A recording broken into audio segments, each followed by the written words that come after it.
All right, guys, listen, it's 10 a.m. on Tuesday morning, February 4th. We have been looking forward to this day, quite frankly. We are Flex Park partners. You see, my partner, Russell Nursesoff, is with me. Do not mistake us as Flex Park partners for Flex Park USA. Flex Park USA will be joining us today. That is Cody Payne. His partner, Austin Edelman, will also be speaking. They have a couple other people on their team. They are incredible in the brokerage space, have worked across Small Bay Flex. We have been very lucky that Flex Park USA has been more than willing to share their experience. You guys will get to hear directly from them. Shane Floyd joining us. Appreciate seeing you. I'm going to ask a couple things today. So, first thing I want from all of you guys, and I'll repeat this through, have a notebook handy and have a pen, right? I have been lucky enough to get some really strong players in this space to come and share their time. What I'm going to ask from you guys is that you take best advantage of the information they're going to share with you guys. And we know for a fact, this is science, not me, that writing notes with a pen and paper is vastly more efficient and more, it helps you remember more in a multiple factors, like a 5x versus taking either notes on your computer, or we are going to record this and we're going to send it to you guys. I know that all you guys are busy. You have jobs, you have other things going on in your life, and we understand that. You may not get to hear every single speaker live, and that's okay. We will follow up. You'll see this is being recorded. We're going to follow up with the recording so you guys get a copy of that as soon as we have it available. But while you're in the conference, in the webinar, we ask that you're taking notes, that you're giving 100% attention. That's my first ask. Second ask I'm going to ask you guys. Every speaker who's come on today, I've asked them to be very short and very brief with their speech. I want to get as much impact in as short of a time as we can. So I've asked them to narrow their speech down to the most pertinent things that they can give. We want you guys to interact as well. So come ready to ask questions. Be prepared to ask them if there are pieces of what they're presenting that don't make sense, if there's something that you want them to illuminate, to shed more light on. Please ask questions. I'm going to ask you to put questions in the chat. I'm going to be moderating this. I'll be following along in the chat and I'll be reading those questions. I may call on you. I may ask the question depending on how we're doing on time. I may ask the question myself. I may ask you to unmute yourself. If I do, I'm going to ask that you introduce yourself. Say who you are. Say where you're from. Say what your interest was in this space.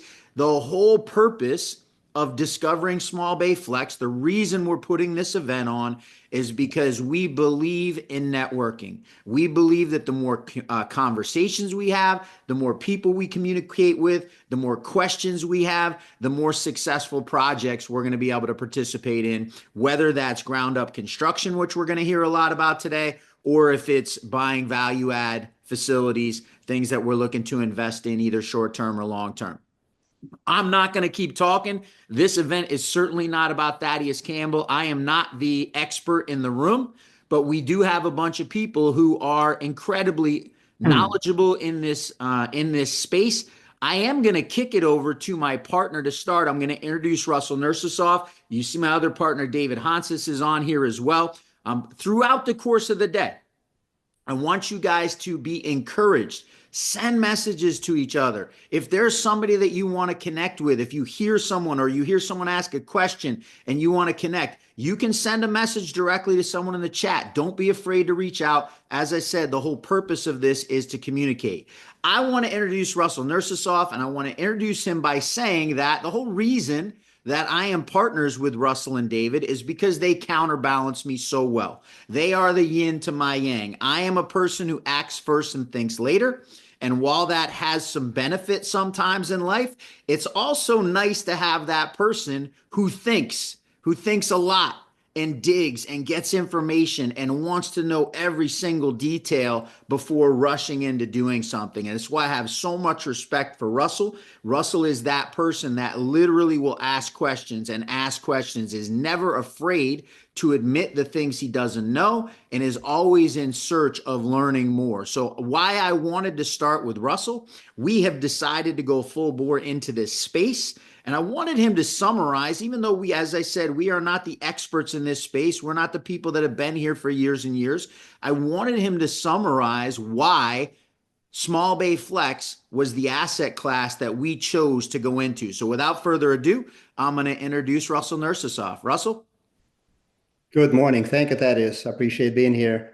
And thanks everybody for joining us. Good morning, good afternoon, good evening, whatever in the world you're joining us from. Welcome to Discover Industrial Flex Space, an exclusive online event where we dive into one of the most versatile and dynamic sectors of the commercial real estate industry. Like Thaddeus said, my name is Russell Nursisoff. I'm one of the management partners at Safe Storage USA and Flex Park Partners, and I'll be your guide as we explore the exciting opportunities that trends shaping industrial flex space today. First, let me thank you all for taking your time to join us. Whether you are an investor, developer, broker, or simply curious about the potential of industrial flex space, you are definitely in the right place. Over the next few hours, we're going to go and dive deep into the many layers of this thriving asset class, from its adaptability and design to market drivers and investment opportunities. So what exactly is industrial flex space? Well, it's a Swiss Army knife of commercial real estate, a hybrid of warehouse, office, and sometimes even retail or showroom space. These properties are uniquely positioned to cater to the needs of a modern businesses that demands flexibility, efficiency, and scalability. From e-commerce fulfillment centers to light manufacturing facilities, startups to established corporations, the possibilities are as diverse as the industry they serve. So why is now the perfect time to focus on industrial flex space? The answer is very simple. It's demand. We're witnessing rapid growth of industries like logistics, e-commerce, and technology, which require highly adaptable spaces. Companies are adopting hybrid work models and decentralized operations, making flex space increasingly valuable. Today's agenda is packed with insights and actionable strategies to help you maximize your understanding and perhaps even your investments in this sector. We assemble a stellar lineup of experts who will share their knowledge on topics like market trends, design innovations, and how industrial flex space is reshaping the commercial real estate landscape. But this isn't about just absorbing information. It's about connecting and engagement. During our time together, we encourage you to take advantage of Q&A sessions and network opportunities. Be sure to drop your questions in the chat and connect with our speakers and fellow attendees. After all, this is the community of forward thinkers, and some of the best ideas often comes from working together. Before we dive into our first session, I'd like to set the stage with a thought. Industrial flex space is more than a property type. It's a solution. It's a way to address the evolving demands of modern businesses while providing opportunities for investors and developers to thrive. And today we're here to discover how you can position yourself to benefit from this evolution. So grab a cup of coffee, your notepad, or whatever fuels your creativity, and let's get ready for engagement and informative experience. Once again, welcome to Discover Industrial Flex Space. Let's get started. Love it, Russell. Short and sweet and to the point. David is in the corner. I don't see David's face right now, but David's right now in shock because that is by far the most quickly and concisely that Russell has ever said anything in the history of us having meetings together. So, Russell, amazing introduction. Really appreciate you setting the stage for us. And listen, what I promised you guys and what we advertised was people who are out there doing it, people who are involved in the space. And one of the things I learned early on, for those of you who don't know, I was a martial arts teacher for much of my adult life. And what I learned as a martial arts instructor was that a brand new student didn't always learn the most from a super experienced student. They didn't always learn the most from the black belt or the second-degree black belt or the third-degree black belt. Sometimes if you were in your first month in the martial arts school, you learned way more from the person who was in their third or fourth month because you could relate. You understood where that person was in their as a black belt. I didn't even remember what it was like to be a white belt. So I couldn't always empathize and understand the things that were really important. So one of the things I'm really excited about today is we have people that run the gamut from brand new in the space, but in the weeds, right? And that's going to be our next speaker. I'm going to introduce Brian Whitmer now. He is a investor, developer, been involved in all different asset classes in real estate, runs successful businesses, and he's in it. He's currently building Small Bay Flex. He's got another project in the development pipeline in Small Bay Flex. So somebody that I'm really excited to hear about as far as what's going on in the actual development process, and also excited to hear a little bit of Brian's take on why this asset class in 2025. Why do we feel like Small Bay Flex is the asset class to be working in? So, Brian, I want to let you take over the stage. Thanks so much for joining us and looking forward to hearing you. You bet. Thank you very much for the great introduction. So Brian Whitmer, we founded Doors and Spaces to specifically target the small bay service industrial market. And I had spent 20 years in big brokerage handling multi-asset classes in multiple regions, primarily in the New York tri-state. And I had seen a niche start to develop where you had a real lack of functionally purpose-built small bay industrial that was catering to the sub 5,000 square foot tenant. And we continually remind ourselves, remind our investors, and remind our users in the towns that we're presenting in front of is that think of us as doors and not docks. Once you get to the point where you have somebody who needs the docks and they're having a lot of throughput and they're racking and stacking, not us. We are the real core service industrial. We're the contractors. We're who's servicing the local constituents, the plumbers, the electricians, window tinters. It can go so many different ways, and we think that's why that we're really the apartments of industrial. And it's a moniker that we've adopted for ourselves. Let's make it easy for the user base, both in terms of how we're going to structure the lease, the rents they're going to pay, and the product that we're going to deliver. Right? And that's really how we set out to say, how are we going to design our product? How do we want it to fit the market? And how do we want it to cater to our end user? Look, I'll hit a pause and see if anybody has any questions.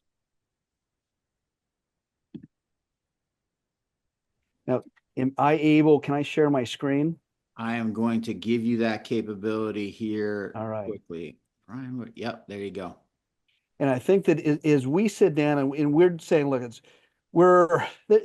there's two different paths, or I would say angles that we take to get involved in this space.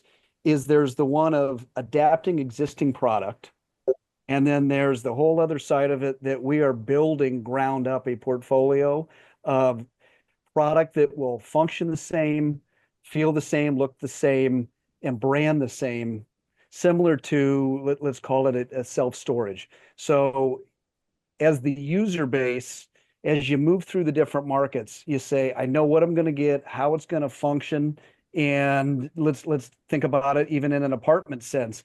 If you're living in a gray star apartment, you kind of know what you're going to get, where you're going to get it.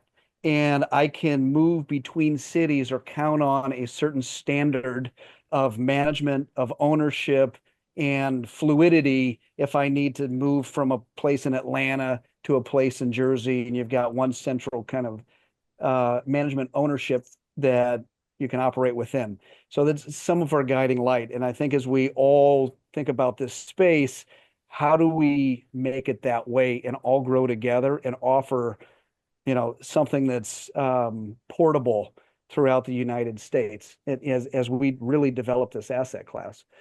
So at a very high level, right? And to bring you into how we think when we get into markets, because part of what I was asked to talk about is let's talk about demand, and then let's talk about development. We'll show you a little bit about what we're doing. So if everybody can see my screen, we'll get, and I'm just going to pick on Northern New Jersey now. And you can do this in any city, right? So let's think about every city has some type of a beltway that has formed.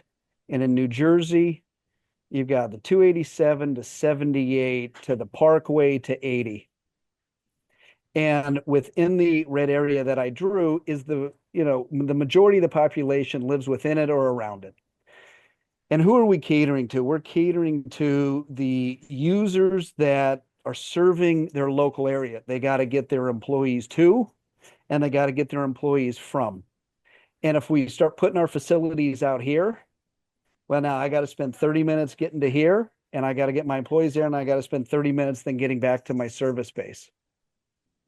So let's say, as we go into all these other markets, how do we want to think about it? Well, we've said, let's think about it as a star. And for us, the efficiency is 5 locations that allows full-time dedicated staff to maintain it, to manage it. And let's get a location around each of these points. And each of those points is generally a 20 to 30, let's say, minute drive from each other in every market. And we can then cater and have presence without cannibalizing ourselves, but then also serving a 20 to 30 minute service radius for our tenants. And that's how we go thinking about where do we want to be in a market. And every market we go to, what are we dedicating ourselves? We're not dedicating ourselves to build one building. We're dedicating ourselves to build a portfolio of these buildings so we have a portfolio and an operating efficiency within these different markets. I'll pause there for a minute if anybody's got thoughts or So I questions. got a great question. I want somebody to argue with me or I add got on a to great it. question in the chat, go. Brian, from Yeah. Thomas. I'm gonna try this. Chaplicki. I'm gonna Yeah, go that's with the great. last name. Thaddeus, I'm a you glutton for nailed it. punishment. Thomas, You come nailed it, on, man. put yourself on screen and ask your question. It was a good one. Yeah, thanks, Thaddeus. Brian, one of the things that we're throwing around in this space is, we're very familiar with the self-storage space. You come and go, you drop your materials off, you pick them up. How are you making decisions around, kind of storage only spaces versus spaces where people are going to be working in there during the day? You mentioned detailing shops and stuff like that. What's your decision factors as you're looking at building a new facility or even renovating one that you might be going into? So our decision factors is if you can service your business through self-storage, you're not going to want to pay for the additional value that we provide. And we get that a lot, especially from investors who really have not spent much time or thought through this niche of real estate that we're creating. Is if you don't need space to park the personal vehicles during the day and then your service trucks at night, if you don't need the opportunity to have a bathroom and an office, then you can go to self-storage. And that's where you should be. If you need to show up in the morning, collect some things, go out into the field, and then at night reload and kind of be operating out of a larger, garage door served self-storage unit where you may not need to park a truck and a trailer as well as all of your materials, that's self-storage. And then that gets into what do we deliver as value both to the towns that we're going in to build this ground up product and then to who we service. Because, one of the things that resonates the most when we go into a town, most of the towns don't want to hear about more industrial. Some of them don't like self-storage. Some of them don't like the term just industrial because they think Amazon and they think 400 box trucks moving around all day and all night. We're like, that's not us. Where do Danny's plumbing trucks park right now? And they're like, oh, Danny's plumbing trucks, that's a problem. They're in the street at night. They're in people's driveways. It's ugly. Everybody complains. Like, yes, we want Danny's plumbing trucks parking at night. All of the service trailers, we want them here at night. So how do we differentiate ourselves from what you cannot get at a storage unit? We're going to give you 28-foot deep spaces in all of our, that's going to park the box trucks, your moving vans, your trailers, where if you're a large landscaping company, that's where you got your excavators on. We're giving things you cannot get anywhere else. We're helping the town, we're helping the neighborhoods, and we're helping, people who are serving those areas be more efficient. Now let's get into the space. Go ahead. Yeah, just to be clear, so are you putting bathrooms in each of these units? Or are you putting like like common space bathrooms in? We're giving both. So we're giving the opportunity to have bathrooms, to have slop sinks, to have offices in all of these units. They're not built out. If you just want one bay and you don't want anything in it, that's okay too, because we have common bathrooms. What we found that a lot of these users want, they're having their meetings with their customers at Starbucks or on the hood of their truck or in a living room or in a kitchen. They want something better. They want something better for themselves. They want something for their business appearance, and they want something better for the employees. So we're giving common conference rooms. You can use it. There's common bathrooms. So if you don't need a bathroom, you don't need an office, you still got somewhere for yourself or your employees to go to the bathroom or to take time out space or to have a team meeting in the morning or to have a team lunch in the afternoon. We're providing that. But if you want that space where you've got an admin or you've got people who are sitting down doing paperwork and you need a bathroom for them or yourself, or you want a slop sink, we've got it pre-plumbed in the floor ready to give you. All right, thank you. Brian, Russell has a couple questions he wants to ask. I'm going to let him unmute Sure. himself.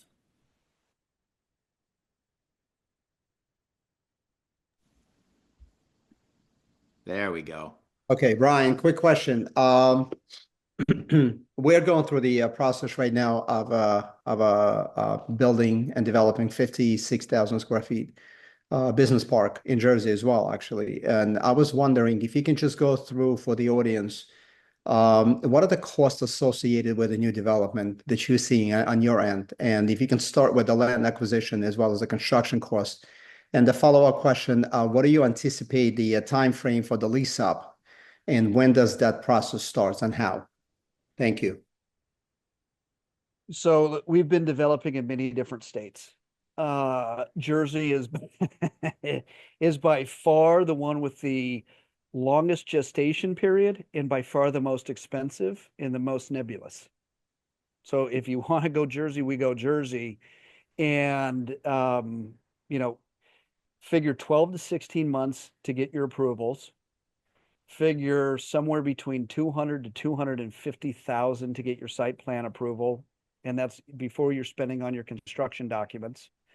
So I would say 14 to 16 months is what we plan on to get our approvals for $250,000, and then we're spending another 80,000 to 100,000 to get to the point that we have CDs and we're bid to construction. And What then, about and then go ahead. Yeah. The follow-up question was the construction cost. What are you anticipating on that end? And as well, and if you can touch upon the lease up process. Okay. When, how fast do you anticipate to lease up the property? Thank you. Yep. So on the construction cost, our prototype is a prefab metal building, which, sometimes we're sourcing from the local Butler rep. Other times we're sourcing from national companies that will supply the product for us. And as long as you don't have extraordinary site work, and you're doing what we're doing, and we do not build out mezz, we pre-plumb all the plumbing, and building out the offices are as needed and dictated by the initial lease up. So we're working to build these between 9 and 11 return on cost. And that is getting us to where we are, give or take $15 to $20 per buildable foot for the land. Now that's generally where we are. Now we've got sites where we're at $8 a foot. We have sites where we're $60 a foot, but it's commensurate with the rents and what we needed to be competitive in the areas. Once you come out of the ground and you're building the building, that's all that it's more of a standard cost. So for us, we're give or take, we're $100, $110 a foot vertical and then for the land plus the approval costs, we're another, $20 to $30 a foot. So give or take, we're all in around $140, $150 a foot. That's a great price, actually. Do you plan on keeping it for long term for the lease up, or are you planning on selling as a condominiums? No, we all of these will be rental, and we're hanging on to them to build a portfolio. Got it. Branded the same, colored the same, look the same, functions the same. Our site selection process, allows us to have what we need as part of our prototype for the ground up. Full circulation, deeper parking spaces, and a building size that's 30 to 60,000 square feet individually that, allows us to have the efficiencies of construction, right? We've got 12,000 square foot buildings, but those are down the street from 25 and 30,000 square foot buildings that we were able to put them together, run them together, brand them together, and they'll lease together and manage together. Got it. Got it. How do you estimate demand? Is that a guesswork or it's more of a art than a science? Well, at this point, you find me one of these facilities that caters to the sub 5,000 square foot tenant that has some type of functionality. And if they're not fully leased, we always say, we'll build you a bridge to Hawaii. Got it. And I have anybody, please challenge me on this phone call that if you know one of these that you have in your market that is not fully leased, I want to know about it. Because between feasibility studies and what we're doing, you can't find them. And if we do find them, we're trying to buy them, and they're always fully leased. It's So interesting you say that, Brian, as we're working on our project. And again, I'll ask any input on, feel free to chime in the chat or turn your mic on. We have a really hard time getting comps because there aren't, our site's going to be 1,500 to 2,000 square foot units. They don't exist within 20 miles of where we're building. Everything's 2,500 to 4,000 or higher than that. So it's such an interesting point you bring up, that find one of these that's really flexible space, smaller for a local contractor, where it's not 100% leased. And look, so right now in our business, and one of the things we're working towards is these spaces exist and they're out there, and you've got to find them through Facebook Marketplace, and we catalog them. And when it comes time to do investors or lenders, we're saying, look, here are all these different sites. They don't show up on CoStar. They don't show up on Crexi. They're generally owned by somebody local who built them 10, 20, 30 years ago. They run a contracting business, and they built the first building for themselves, and then they built 2 or 3 more for their buddies, and they never come available. And we work really hard to try to get to the appraisers or get to whoever wasn't ever been involved with them, bankers. It doesn't matter. What are the rents? Because they're not transparent, and it goes up on Facebook Marketplace and it is down within 2 or 3 days. Right. And so we track that on Facebook Marketplace. What a great resource. I hope you guys, pen and paper, are writing that down. If you're ever looking to get into this, Facebook Marketplace. I know I've taken notes on that, because it's not which is funny because Brian's actually told me this before in a meeting. I should have wrote it down the first time, but that's a great piece of insight, because that's a big challenge. And I guess I'll ask you to dig into that, right? When we're underwriting one of these projects, Brian, at the end of the day, what you perceive as your rental rate is going to be the single biggest factor in whether a development project is going to work or not, right? Somebody, actually, David Drake, asked in the chat, typical rental rates to make a development cost, pencil, triple net, modified gross. We'll dig into that, David, and we'll get deeper into that as we go through and get a more specific answer. But the reason I'm mentioning it is, how do we even find what we expect to be the rental rate? Because if you go on CoStar, they're giving you the average rental rate for all industrial, right? You're averaging 100,000 square foot unit with a 4,000 square foot unit and coming up with an average rental rate. That's not necessarily applying to what we're building. Correct. And we pull those all the time for people because I need to have it. And you can go to the flex component, but then you got to really dissect what's in flex. And then you've got to drill down into, all right, what really fits what we're doing here? And it's service industrial. And we tell ourselves our goal is to have CoStar end up with a box you can check to get to this industrial. It exists out there. It really doesn't get leased by the bigger brokers because they can't make any money doing it. And the turnover is so low. And everything that we've been involved in to date, or existing ones that we've worked on buying, what is really interesting is all of these tenants have a community. Friday nights they drink beer together after work. They know everybody and anybody. And as soon as, your neighbor is like, hey man, I'm retiring, or I got to move because I got to expand. My business is going too well. You get a call from somebody saying, hey, you know what? I know so-and-so is leaving. I got another buddy that wants it. Can he take it? It doesn't have to get exposed. And it usually doesn't get exposed. So you never see it pop up. And that's the beauty of what we're doing here.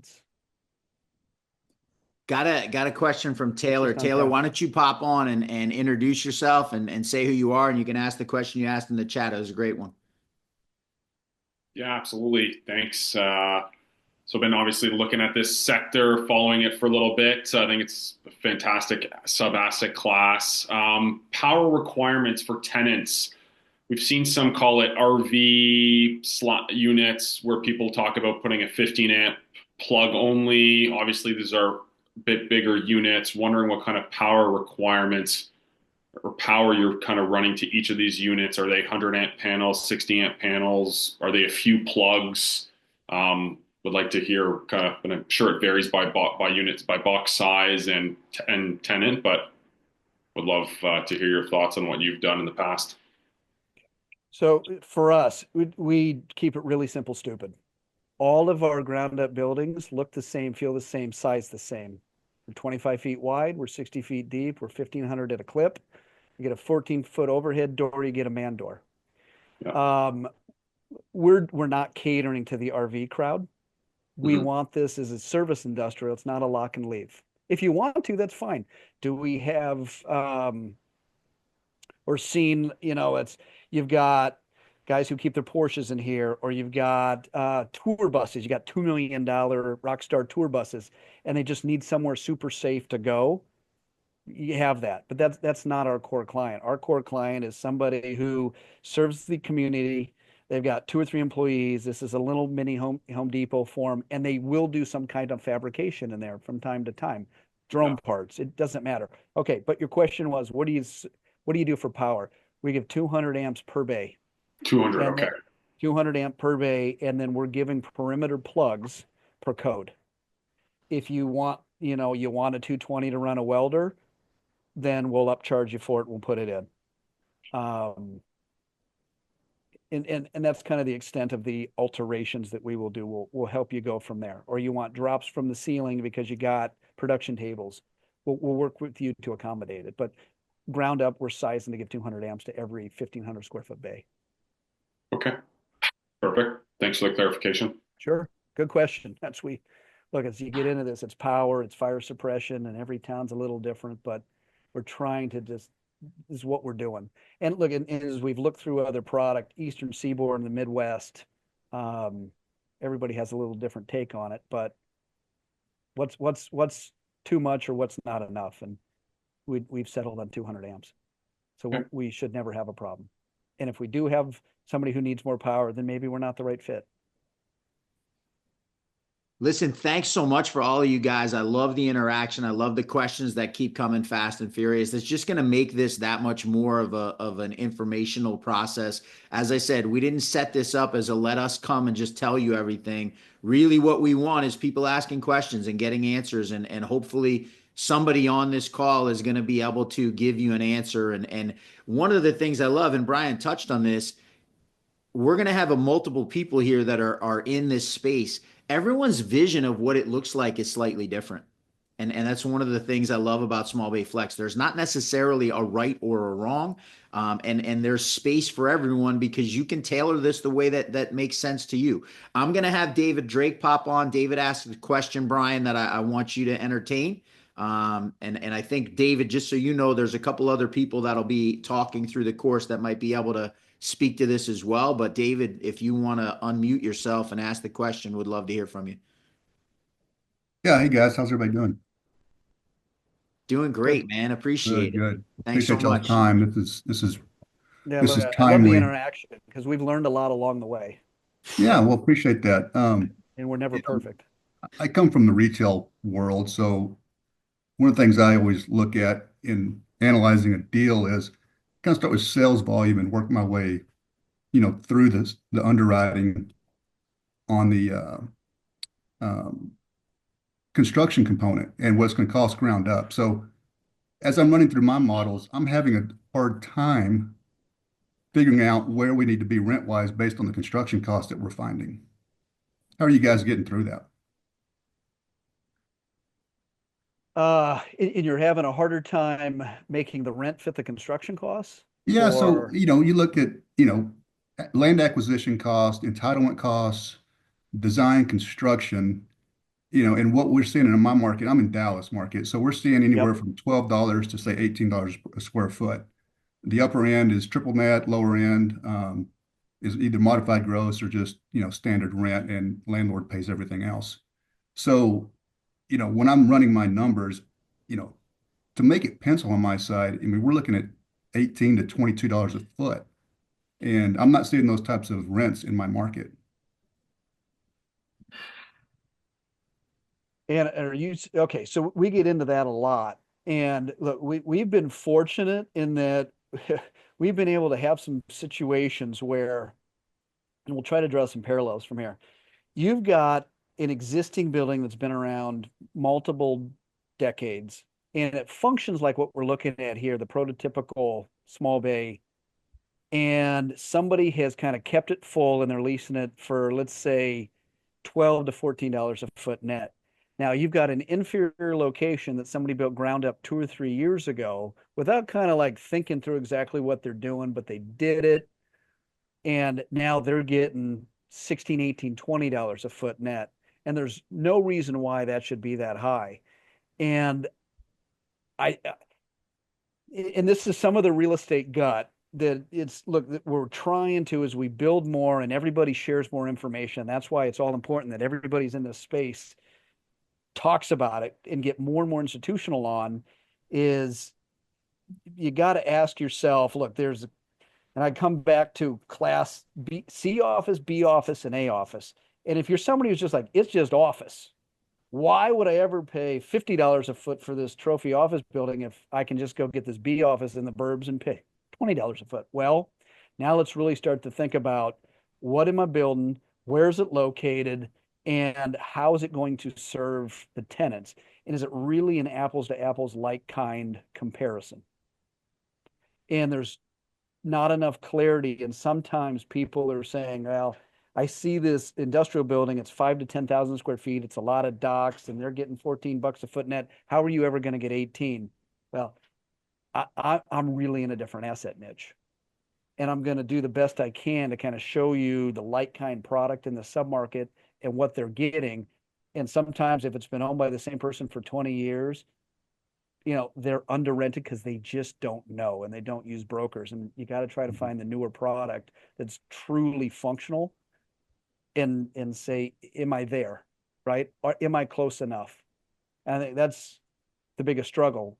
And so now, does that seem to be your product? Can you put your finger on newly built functional things that have been exposed to the market nicely on the leasing side, marketed well, that are not getting you the rents you would need to justify your construction costs? Yeah. Yeah, that seems to be, like I said, there's enough product in the market now that fits what we'll be building that we're competing against directly. So that education to the market is there to a certain extent. So we're not coming in fresh with a brand new product type. We're competing against existing product. So Yeah. we've got to align ourselves with the expectations that they're in the market. And is You that actually, existing product full? What's Sorry that? to interrupt. Is the existing product full?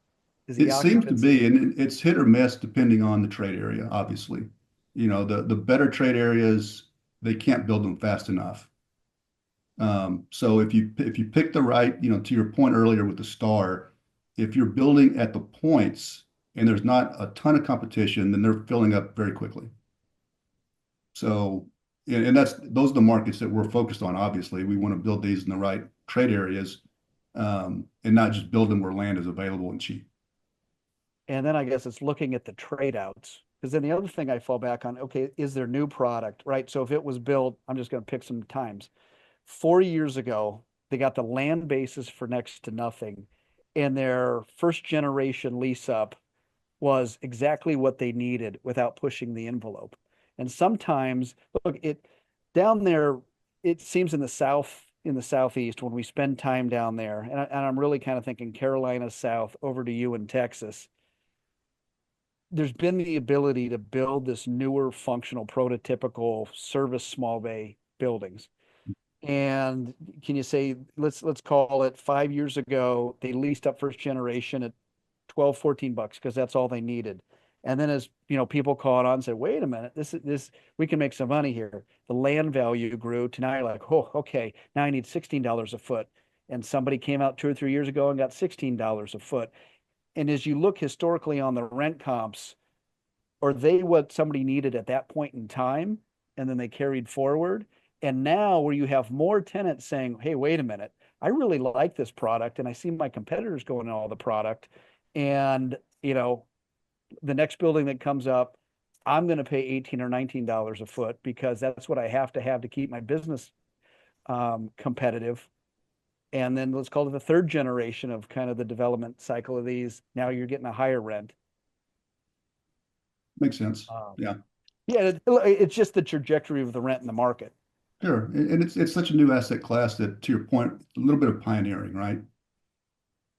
It is, and that's what we're doing here, and that's why that we're flirting on the very edge of big institutional capital. Look, you got the center squares that are in there, and they're building this portfolio out of it, and everybody that's kind of gone along and bought something said, oh, I really love the rent steps. Now that I'm getting in there, I'm going from a mom and pop, very fragmented ownership, lack of transparency on leasing and using the best resources I have to get this leased. And I'm seeing big rent bumps. Gotcha. So what are your standard lease terms? I don't want to cannibalize Ask the away, conversation David. here, but Everyone is getting good information from your question, so don't be afraid. yeah, no, this is great. And look, we debate this a lot. So the psychology of apartments applies to these units, right? So if you have a 1,500 square foot unit and we're getting $20 a foot net, it's $3,000 a month, give or take. That's most people's mortgages, and their apartments are more than that. And everybody says, how do you get a business to pay that? Well, if you're running a $2, $3, $4 million business, it's a rounding error. yeah. Right. So, but what makes it a whole lot easier? The tenants that we're catering to, you don't have GE credit. You have somebody who's supporting their family, and it's no different than renting somebody a $3, $4, $5,000 a month apartment, which is commonplace today. And that's what we tell the capital. We're taking the guy's credit. We're checking his background history. And if everything checks out, he should be paying his rent as long as we see things are going. That's the best you're going to get. Now, coming back to what are the lease terms? You're running a small business. You would rather pay a little bit more every month and always have the out versus trying to take the institutional mindset and saying, I need you to sign a 10-year lease. I don't want to sign a 10-year lease. Sign 5. I don't want to sign 5. All right, here's the deal. Sign a 1-year lease with 5% automatic steps. And he is going to, or she, or whoever's running that business, it's just an auto renew. And you're clipping 5% every year on these renewals. They feel good about it because they always feel like they have this parachute to get out. They're usually not getting out. And if they do, you're filling the hole in a month or two anyway. Set yourself up for success. And that's how we look at it. 1%, it's 1-year lease steps, it's 5% auto renewals, and just keep paying. Okay. Let's make it really easy. Sure. Keep it simple. And then the frictional costs are less, and it's very simple lease forms. You're not involving attorneys and other things too, usually, to sign these leases. Do y'all have on-site management, or y'all have a management company that manages a portfolio? Management company, if we're just establishing in the markets that we're not already in, and then to the point that we're, call it 3 of them in a market, and then you're hiring full-time floating maintenance. And then we have regional leasing and asset managers. Is that all in-house, or is that third party? It's all in-house. Okay. Great info, guys. Appreciate it. Good questions. Thank you. That is, if you want to say something, you got to unmute yourself, bud. Yeah, I do. Daniel, thank you very much. I forgot I shut myself off. Jeff Pascal, can you unmute yourself? You made a great comment in the chat. Tell us who you are, what your experience is, and elaborate on that point. So I spent 19 years operating Dallas's portfolio of PS Business Parks, and we were we did all kinds of industrial, but a huge portion of it was small bay, and we had you know the stuff that Brian's building with 14-foot doors. I just made a comment that it's a great idea because all of our stuff was older product, and it would have 10-foot doors or sometimes 12-foot doors. But the minute a box truck backs up to that 10-foot door, the guy never stops in time, and he's always hitting the building. It's lowest common denominator of who's driving the box truck. So providing the adequate height door, even though you're not necessarily taking that box truck in the building, you're keeping the box truck off the building, with bollards on the sides and having more than enough clear for that box truck. So you're going to save yourself a lot of aggravation. I'm going to ask a question that got asked in the chat later on, just from your experience. Clear heights, what's an ideal clear height for this type of product? Yeah, in my opinion, most of these guys are stacking on the ground. They don't have forklifts in these types of spaces. We had stuff that was only 12-foot clear. We had stuff that was 16-foot clear, and nobody cared either way. Obviously, you can't have 12-foot clear and have a 14-foot door. So you got to accommodate the other functionality of the building. So you're at a 14-foot door. You probably need 16 to 18-foot clear in order to give room for the door to operate. So that's going to be your sweet spot. You don't need to go any higher because, like I said, these people operating in these types of spaces. They may have pallet jacks, but they don't have forklifts. They may, they're moving pallets on the ground, they're putting stuff, but they're not racking anything that they're not putting on a rack with their hands. Got it. No 12-foot people walking around reaching 18 feet in the air. Exactly. Love it. Jeff, thanks so much. And Brian, amazing information. Can't thank you enough for kicking this thing off and being so willing to share. Any other questions for, Thomas, come back on. You asked one more question there. Why don't you ask that? Yeah, thanks, Thaddeus. If you could touch on what are you doing in terms of floor drains in each of these units? Again, thinking about the auto detailer and wash downs and stuff like that. And then maybe also touch on HVAC, how you're handling that in these units. Okay. The first one's pretty simple. We do not give floor drains. We do not. We know automotive services, and a lot of the times the towns are happy that we will agree to that at the approvals. We found that that is always problematic because you allow one person to start putting any kind of parts outside, and then it grows to consume more than their area, and then all the other tenants are unhappy. So we've just completely stayed away from it. And then from an environmental standpoint, we don't want the floor drains. We don't want the oil water separators. We don't want all of the environmental protection permitting and, certifications that have to go along with it annually. So we've just said no. And if you need that, we're just not here. We're not fleet wash. We're not auto detailing. We just stay away from it, and it's just kept it cleaner. And then for us, it's if these guys, they park trucks in and the snow melts it in the winter or whatever, or, you just squeegee it out is what we tell them. And then, we will provide hose spigots on the inside if you want to wash down a truck or do something outside, sure. But if that's your main business, we're just not the location for you. And then I'm sorry, what was the second Are you question? providing HVAC in each of these units? Yeah, so this rendering, and I couldn't pull up a different one. So what we do for HVAC is, and it goes into how we're pre-setting up our buildings. Right, we're pre-set up for a 10-foot wide by 20-foot deep office off the man door. And then what we do is in our buildings, go ahead. What was your question? Nope, just asking about the HVAC.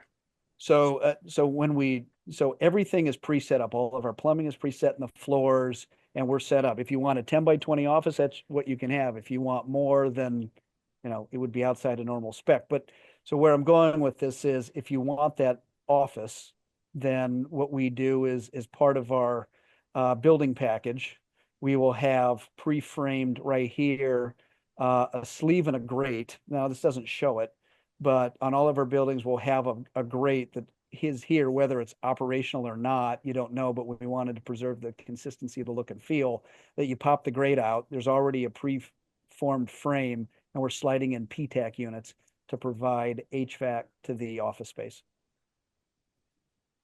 All right, thank you. Thomas, another great question. Any other questions for Brian? If you do, throw it in the chat, or feel free to turn your mic on. Going once, going twice. All right, guys, do me a favor. Throw some clapping hands in the chat, man. I could not have possibly asked for somebody to better kick this thing off. Brian, what an absolutely phenomenal presentation. I knew you were great, having spent some time with you and your partner and getting a chance to talk to you. Never in a million years expected you to knock it out of the park as well as you did. And thanks so much for being willing to I appreciate all the answer so many questions. Yeah, those were great. phenomenal interaction from the crowd. We're all learning as we go. So yeah, give me I love that. Look at all the hands in the chat. Brian, again, thank you so much. And hopefully you're hanging around for a little while longer. And if we have any other questions, we can come back. But appreciate that. I'm going to move on to our next speaker. We're going to try very hard to stay on time. I built this thing out so we have a little bit of wiggle room. Any of you have ever been on a live event, or whether it's virtual or it's live in person, they tend to go overboard, but I'm going to try really hard to keep this thing on track. Really excited to introduce our next speaker, somebody who I have tremendous amount of respect for. We met originally through the self-storage asset class. He got his start as a project manager for a major construction company on the East Coast, has been involved in almost every commercial asset that you can think of, has been involved in residential construction. He's done everything that there is to do in the construction realm. Now operates Whitney Development, his company that is an owner's rep. He comes in for developers and really helps them control costs, get access to multiple third parties, really understand how to go through each phase of the development process. So I'm going to stop speaking now and introduce somebody that I'm lucky enough to work with, but more lucky to call a close friend, Daniel Whitney. Thank you, Thaddeus. I appreciate it. Yeah, I mean, Thaddeus just made me sound like a smart guy, but we'll see what happens, I guess. So thank you, Thaddeus, for introducing me. That was great. Hello to everyone who joined. It looks like there's about 63 of you. Normally, I like to go through a call and say hi to everyone individually, as Thaddeus will tell you, but we're not going to do that here. Thaddeus wanted me to discuss the underwriting and designing of a budget for a new build and a value add, right? And it's a very broad topic, and with 20 minutes, we obviously can't cover anything or cover everything, right? So when you were getting into the underwriting, looking at a new project, what are the first things you need to look for, right? So with anything, you find a piece of land. Oh, this thing looks great. You bust out your calculator. You go on LoopNet or wherever you're pulling your rates from for the comps. You're saying, okay, cool. If I can charge this, I can do this kind of yield, yada, yada, yada. That's all well and good. That doesn't work, right? I think everyone on this thing is, if people are experienced real estate developers, they've seen deals that look great on paper. Then you kind of dig into it more and you're like, oh crap, this thing doesn't work at all. So one piece to look at first when you're looking at these things is obviously just, and one thing I tell everyone that I work with, all of my clients, is that, value engineering starts day one, right? Your construction costs, if you don't do this right from the get, they're shot. And the biggest component of this is going to be your construction costs. Obviously, I think we're all aware that, sellers still to this day have unrealistic expectations of what their land is worth. However, that's something we got to work around because that just is the market at this point. So what's the first thing we got to look at? So, Thaddeus sends me over a new piece of land, as he does 3 or 4 times a day at this point, right? Hey, Dan, can we put flex on this? It's the same email 4 times a day. So we got to pull apart the zoning, right? Big thing is always the zoning. Can we get this thing through the city? What's going on, right? And a lot of guys will just pull up that initial ordinance section. Let's say it's in the business district and it says, hey, you're allowed to have warehousing, mini storage, whatever it is you're building, right? You're allowed to have this thing. Okay, great. That is not where it ends, right? Okay, now we need to look at what are my setbacks? What are my buildables? What are all these pieces, right? 'Cause that's where a lot of projects go wrong. Am I going to trigger variances? Am I not going to trigger variances? So a big piece of advice I give to everybody, if they can do this or they have the ability, if not, you need to get with someone who can, is to build out a small site plan for what you want to put out there, right? Okay, this land is $2 million. In order to make this pencil, I need to do about 50,000 square feet, something like that. Okay, let's do that first. So plug in your setbacks, look through your ordinance. Boom, you know what you can build on, right? Now you lay out some buildings. Okay, now you got to lay out your parking space. Now you got to do all this stuff, right? These exercises don't take long periods of time, but these are things going to increase your underwriting power tremendously, right? So after you figure out if you can even fit anything on the site, right? Because a lot of times, I mean, I'm sure there's guys on here that have looked at a 5-acre parcel. Okay, this looks great based on a standard buildable. I can fit, 60,000 square feet out here. I can fit 3 parking spaces per space. I know I've got room for my stormwater management, so on and so forth, right? But then you look at your setbacks, you're like, well, hold on a second. From the front yard, this thing's sitting on a corner. I've got a 150-foot front yard setback. I've got a 50-foot rear yard setback, and I've got some wetlands possibly in the back, right? So now that my buildable area becomes an acre, so that project's out, right? So that's the first piece of it. Then as you're looking at the land, what is the land doing? There's not a lot of great land out there anymore. A lot of the good land has been taken. So a lot of land, every piece of land has its thing, right? We're working on a project currently where the sewer line is up above the piece of land, right? So we're going to have to put in a pump station, get it out. You need to look for those kinds of holes in it. Is there, if you can get it, I mean, we have access to certain databases where we're pulling historic geotech on site, right? Because geotechnical issues are a big part where your site can go completely kaput if you can't put in standard footings and foundations. These things, with the rates you're getting for these things between $16 and $22 a foot, you can't really spend another $1 million, $2 million putting in ground improvements to hold up your buildings. So that's another piece you need to look at. You should always be looking at your GIS mapping, your wetlands, your, riparian zones, things of that nature. Just a little piece of advice. If you see a creek that's 300 feet away, you need to ask about that. Even if it's nowhere near your site, you need to ask about that because that can trigger certain environmental requirements based on what that zone buffer needs to be. So now you've gone through that stuff, right? Now it's time to kind of build out your construction budget. Like I said, VE starts day one. So is that site plan that we put together the most efficient way of laying out this site? What is the best way of laying out this site? People who build this stuff all the time will tell you their building costs can stay relatively static, right? So you can have building costs like your metal for the building should remain relatively the same. Your HVAC cost should be relatively the same depending on your climate zone, things of that nature, right? Things that are going to affect your development are going to be in that site, right? What does my site work package look like? Am I going to have to do underground stormwater? Am I allowed to use PSS removal devices, or I have to use bioretention? If there is no room and you're building in an urban site, if I've got to do underground stormwater, I mean, a lot of underground stormwater, I'm sure guys are familiar with this, is that you have to use permeable pavement above a lot of underground stormwater systems just because I gotta exit this chat thing. This chat thing is distracting me on the right-hand side of my screen. Sorry, guys. If you put in the permeable pavement, what does that do to an industrial style use, right? You got high traffic coming through, you got trucks pulling in and out. How often are you gonna have to replace that permeable pavement and repave that, right? So these are all questions that we need to answer prior to underwriting anything, because without that data, like you can go into an underwriting model and say, okay, cool, I'm getting $20 a foot. It cost me about X amount of dollars to build it. Okay, great. This thing pencils. Then you start spending money on architects, civil engineers, all these different things, land use attorneys.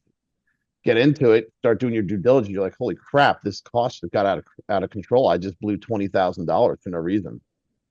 So these are a lot of the pieces that we need to pull together in order to properly underwrite a project. right? Then from the budgeting side of things, um, a big piece of the budgeting is, hey, how are we putting these things together? Certain projects, just because, maybe Brian Whitmer was speaking earlier, maybe they build everything they're doing out of metal, but maybe you're in Pennsylvania where you have a big per capita population of the Amish, right? And these guys are throwing out barns in like a day. So maybe we're doing wood truss framing. Maybe that makes more sense. What are my fire codes and how does that stuff play in? So, and also depending on the size of the facility you're doing, if you're doing over 150,000 square feet of this stuff, we're finding that precast concrete is actually working out for an exterior, right? For a building structure. So all those different questions need to get answered in order to properly do that budget, right? And it all kind of comes down to that initial due diligence portion of your project. It's all that front end research, and it's this stuff. It sounds like a lot of stuff, but it really shouldn't take a lot of time. A big one that I've found with Flex Industrial is actually sanitary and sewer sizes out in the street, right? So you got to think about this. You're throwing up a 1 million square foot warehouse, an Amazon warehouse, you might have 10 bathrooms in the place. That's easy to manage through like an 8-inch line.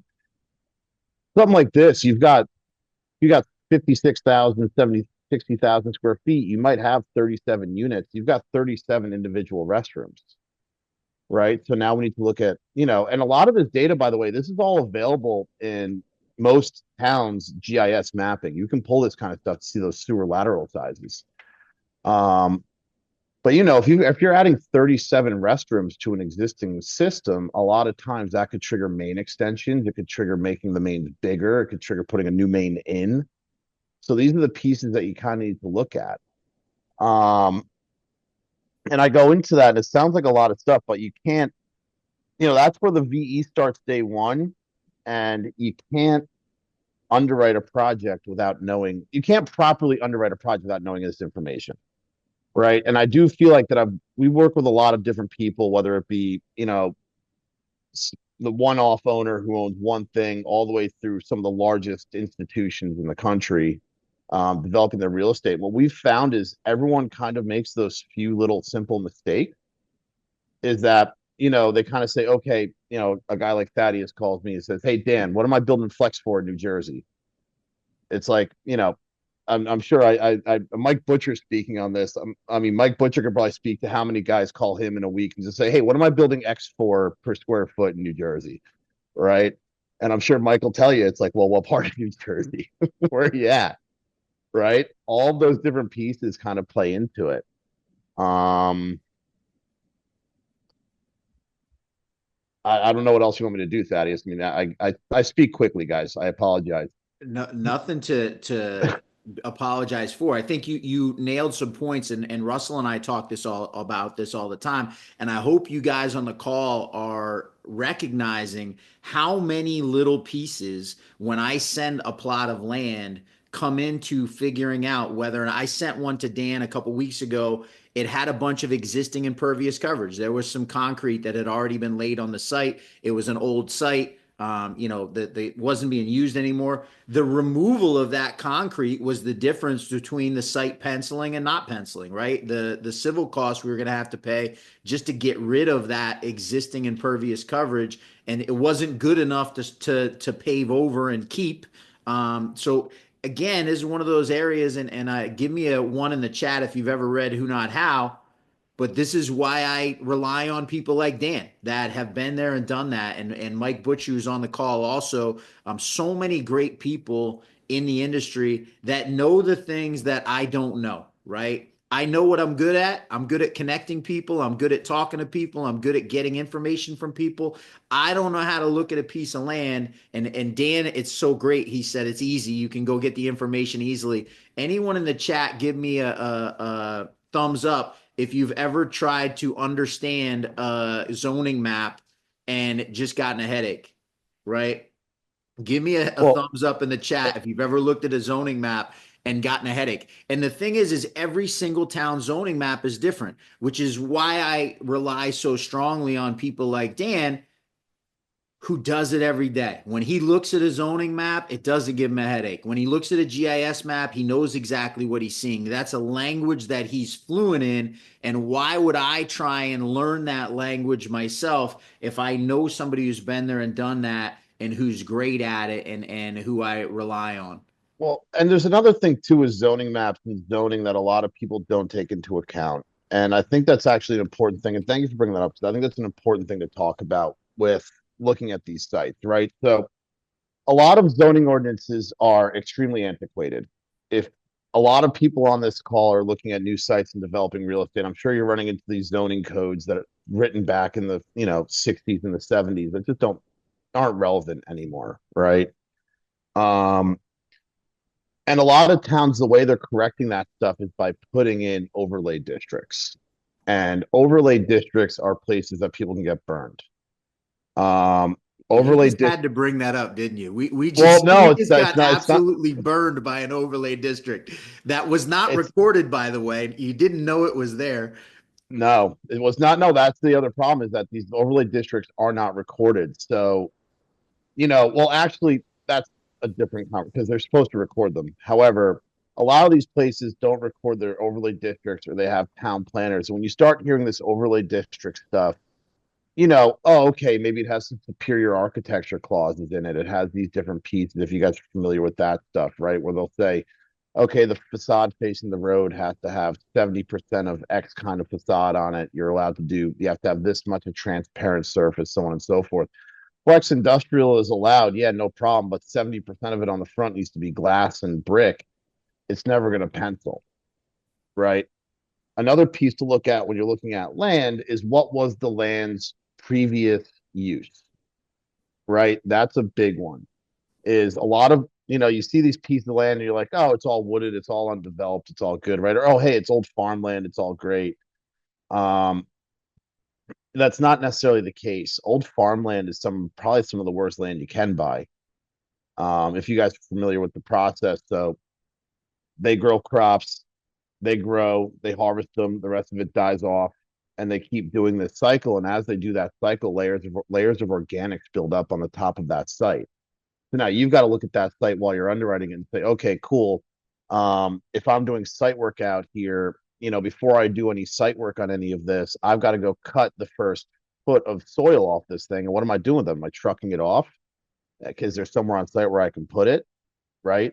So those are the pieces you need to look at in order to do this stuff effectively, right? You need to be able to look at it and say, okay, this was an old factory. Great. Okay, let's convert this old factory. Well, hold on a second. What did they produce? Right? Were these guys floating creosote soaked telephone poles all over the place? If so, the place could be an environmental disaster. And that's where the value add part comes in is, hey, look, I'm looking at an old warehouse. How can we take this old warehouse and turn it into flex industrial? Generally, those conversions can be extremely simple, right? They don't need to be overcomplicated.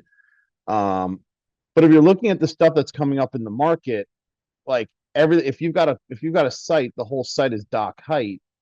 Now you're kind of at a disadvantage in that market because now you're at a dock height facility with 1,500 square foot or 2,000 square foot units, whereas the guy down the street has a beautiful 12 by 14 door that he can pull his truck into no problem.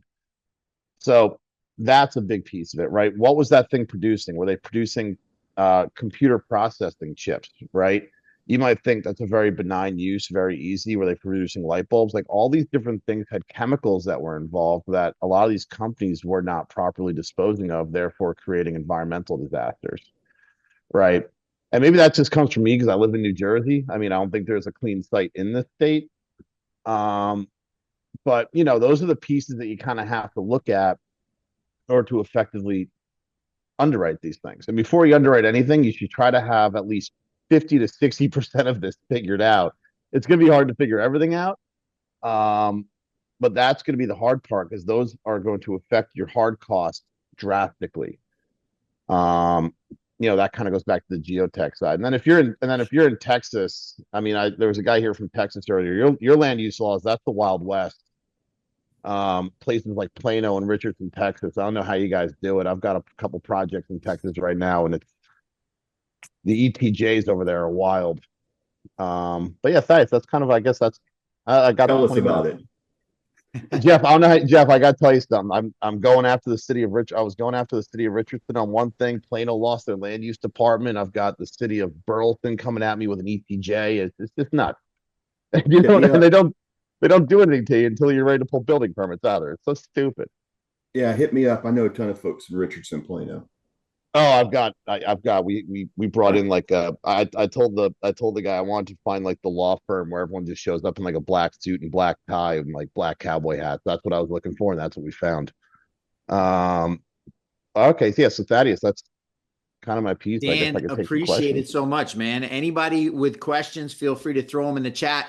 Listen, I'm going to tell you, as somebody who utilizes Dan, as he told you, I don't think I send him 4 a day, but probably 4 a week, pretty strongly and consistently. Somebody that can save you a lot of aggravation of going down the road on a project that ultimately is only going to cost you money. So thank Dan in the chat. Give me a 1 for my buddy Dan Whitney for sharing some amazing information. Hope you got some awesome notes out of that. And we're going to move to our next. Look at the chat filling up. Dan getting some love. I love it. I appreciate all you guys. 58 strong in the room, which we love. I'm really excited for our next guest. He and his partners at Flex Park USA have been an amazing asset for us at Flex Park Partners as we've been diving into this space and getting to know what it is we're getting into in Flex Parks. Austin Edelman and his partners have been in this space for nearly 2 decades and literally have written the book. If you haven't read Flex Space Domination yet, highly recommend. One of the most consumable books that you will ever read. What I mean by that is it is short and sweet and to the point. There is no fluff. There's no like going on side tangents. It tells you exactly what you need to know in the clearest and most concise way possible, which as a reader, I super appreciate. I'm so going to introduce Austin Edelman from Colliers out of the Dallas-Fort Worth market, a hotbed of this small bay flex industrial asset class, and going to let him talk a little bit about what they're seeing in the leasing space and some of the questions we've asked, which is how do we figure out what we can expect as far as lease rates, lease terms, escalations, those different things that are important to us as we're underwriting. Austin, first and foremost, thanks so much for joining us, and I'm going to turn it over to you. Yeah, Thaddeus, thanks for having me on. My name's Austin Edelman. I'm with Colliers International. We also operate Flex Parks USA, which is kind of our development arm. We work with a lot of individuals that are doing new construction and ground up stuff. So we kind of share details with them on what we see in different markets, where they're looking to purchase land, what type of projects they need to build. So just to kind of jump in, wanted to kind of identify market rates for new development and existing value add properties. We'll go ahead and start with just the new development. So we look at land from coast to coast. A lot of groups reach out, they send us parcels. They are a little bit unfamiliar with the area, so they just want to have us dive in and research, look at some of the demographic stuff, what makes it work, what makes it not work. So that's been really key for us. We have highlighted a couple bullet points that we utilize in our world engine model, which kind of gives these groups just an overview of where they're looking. So demographics are key. You want to see some good upside on population growth and trajectory. We like to see that anywhere, 1 to 2% is kind of what we think is a good market for this stuff to go in, and gives kind of a break even point. If you see anything above that, then obviously that's going to be ideal and really push the rates on parks that you're building. Household income, household value, that's also another indicator on the income side. Anything above 125K is going to show a strong population base where there are the more affluent individuals that are going to be utilizing these type spaces. That's going to be key to getting occupancy up. Those are going to be your guys that own small businesses. So they're going to need something to support that, a small office, the warehouse component where they can store goods, anything like that. Population growth, I've already touched on. You just want to make sure that that's going forward. You don't want to see any negative growth because that's going to really beat down your rates and, you know, not get you to the point that you want to be at. So I think it's crucial that you identify parts of suburbs, new cities that are, you know, a lot of young people are moving to, new home construction, that type of stuff. Per capita spending is also a big one. That's showing that people are using discretionary income. They're going out, they're going to restaurants, they're eating, they're shopping, they're, you know, doing stuff locally. That's going to be kind of a metric, and we like to see that one hovering around, you know, $12,000 per person. That's going to give you a good idea that the rental rates are going to be strong. You can increase those and move them around.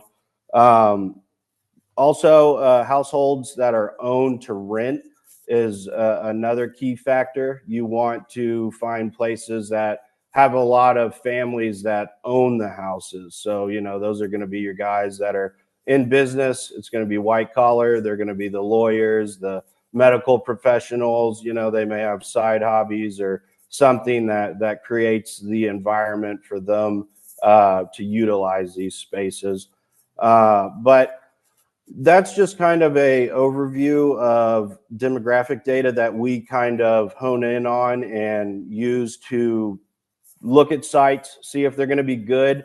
The next part you want to move into is going to be your build. You know, we like to see these. The best ones that we've seen that achieve the highest rental rates are around that 60 to 75,000 square feet. Obviously, you can go higher, over 100,000. You just kind of get a lot of units. Some of the ones in the back may be a little bit more difficult to fill if you're filling up the ones in the front that have frontage. So, you know, 60 to 75,000, that range on building size or park size, I should say, is ideal. And, you know, a lot of the things for the new construction that we look through is just existing parks that are in the surrounding area. You can utilize CoStar, LoopNet, Crexy. We do Facebook Marketplace and, you know, Craigslist to identify rental rates. But a lot of the time on the older product, you know, those are individuals that kind of just built those buildings. They occupy a portion of it, and then they just saw the demand. So they continued building, you know, have 5, 6, 7 buildings on site, each broken into 1,250, 1,500 square foot units. And they filled it up. They are not chasing market rates. So a lot of the time they're going to be under. And that's going to be why a lot of these parks that are older are 100%, because they get, you know, a mom and pop automotive guy, a roofer, a pool guy, a car detailer. You know, they bring them in at a set rate and then they don't increase them year over year. So we try to stay away from some of the older product because it's not competing at the market level. CoStar comes into play a little bit. It'll at least show us what other existing facilities are getting. Then what we do with that is we take an average and we say, you know, you're at $12 a square foot plus triple net. But if you want to incentivize some of these spaces, you can incorporate amenities into them where, you know, you do a mezzanine level, maybe you do showroom glass in the office or build out a retail component. You know, you do a higher clear height. A lot of these existing parks, they are outdated in size. Some of the units are smaller. We've seen them broken into 500 square feet to 1,000 square feet, which isn't ideal. You can utilize those spaces, but, you know, their clear height is 12, maybe 14 feet. And a lot of guys that are bringing in pallets or racking systems, they don't have enough space. So, you know, it's meeting the demand of the market where you just kind of have to see what rates are getting in certain areas and then what type of amenities you can utilize to increase and, you know, meet the market or go over and beyond. So with the new construction, that's what we like to do. We have 3 models that we utilize. We've got an efficient build, which is, you know, a 20-80% breakdown of office to warehouse. It's real general. You don't have anything fancy. It's just a space that's, you know, utilized by new business owners. Maybe they need something that they're moving out of their garage for. That is a clean cut product. It's easy to build. You may have gravel drives at it, no concrete. So that's just something, you know, if you want to throw together a park, you know, you meet the market on rental rates, you go from there. But then you can get into your showroom concept. That will increase your rental rates as well. If you have frontage, which is always crucial, if you find land, you want to make sure that you have frontage on the main road. It's visible, it's easy to see, people can find it. You have nice signage, and that showroom is going to add value as well, because you're going to get a little bit more higher end tenant. Maybe they have wheels, tires, flooring, accessories that they want to showcase. So maybe you have 50-50 where it's showroom and warehouse where they store stuff. And that's another way that we've kind of seen rental rates beat the market as well. Also, secured yards. That's been a big one that we've seen recently on new construction. A lot of flex parks are not offering that. These guys, you know, they've got trailers, they've got materials that maybe don't need to be inside. You know, they're on pallets or whatnot, and they can just be secured in an area off site and leave room for them to work on vehicles or get their shipments prepared in the warehouse. That's been a big deal. That can push rates, you know, $1.50, $2 a square foot add-on, because nobody's utilizing and incorporating that into their models. And there's a high demand for that. With ISO, a lot of people have been competitive with truck parking, and having that accommodate a flex space can help out tremendously on rental rates as well. But that's just some of the, you know, items that we look at on the new build side. For existing value add stuff, that one's pretty cut to the chase. You know, like I said before, a lot of these guys that have owned these parks, they've been there for years. They beat everybody to the punch. You know, they bought something out in the county, ETJ land. The suburbs just kind of built up around them.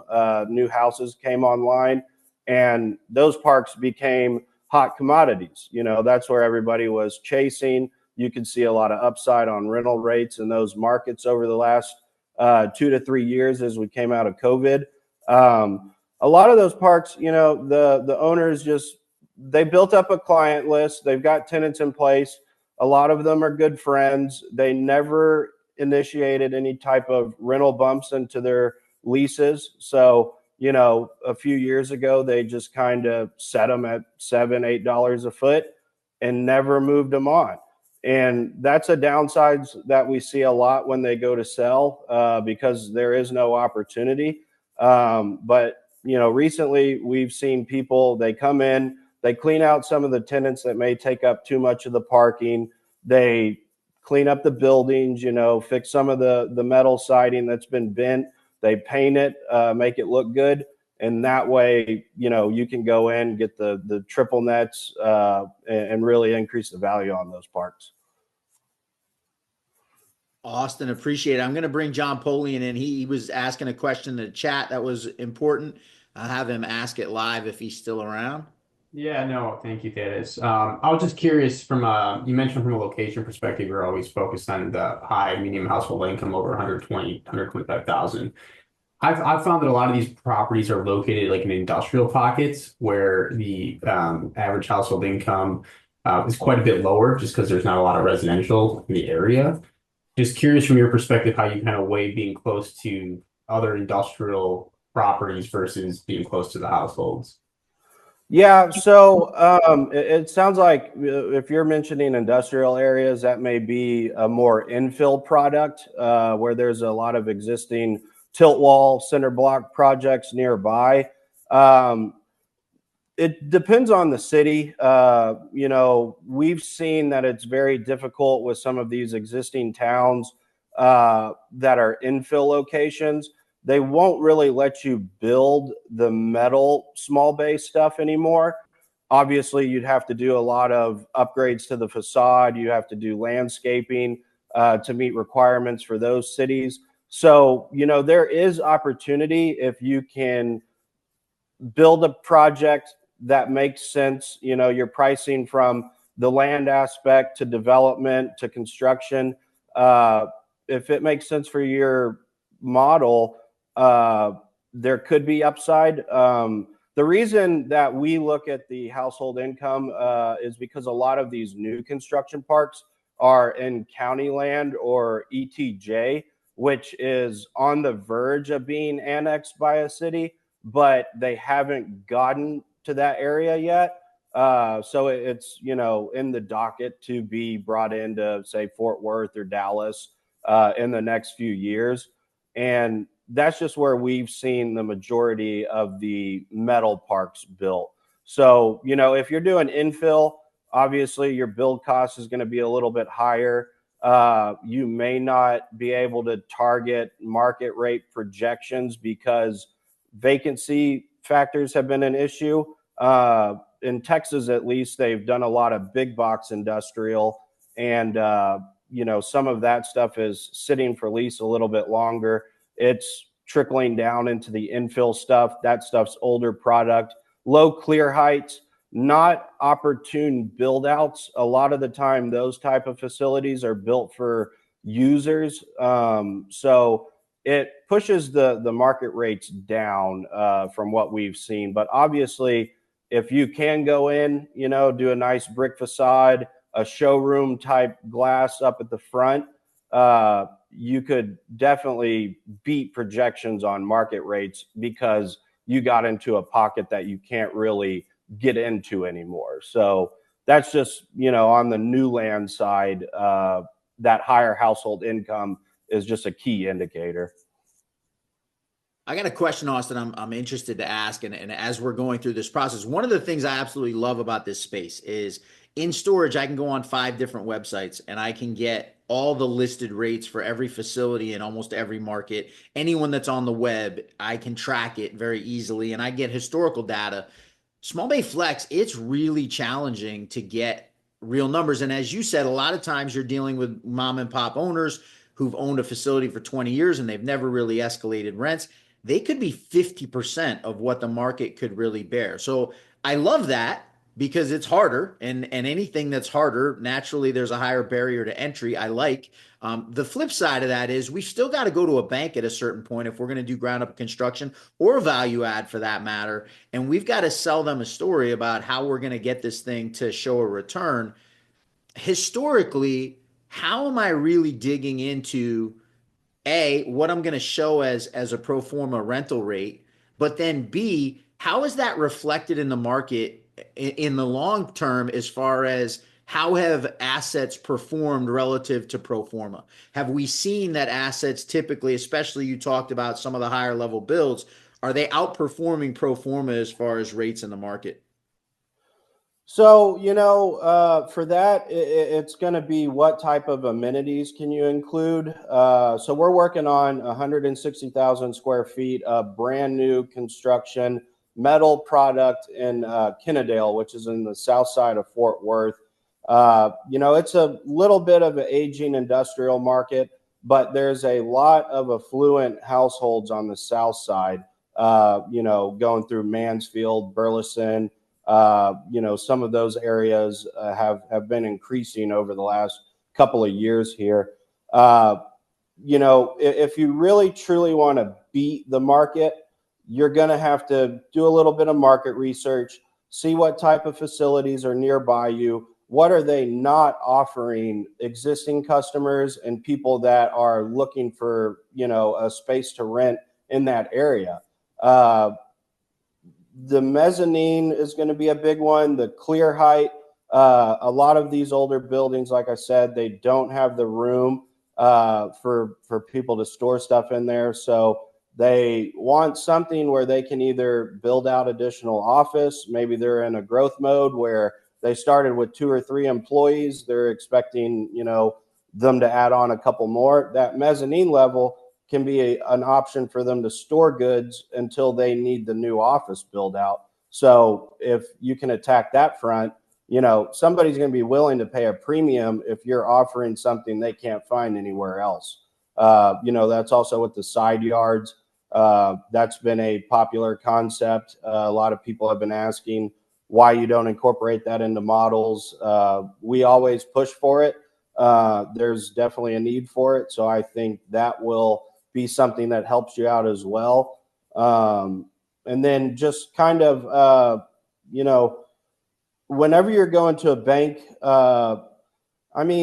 CoStar has good data. You always have to take it with a little bit of grain of salt because it is inputted by other real estate brokers and agents. So you have to look at some stuff and you're like, okay, these leases were done at 18, but the market's only bearing $14 to $16 range.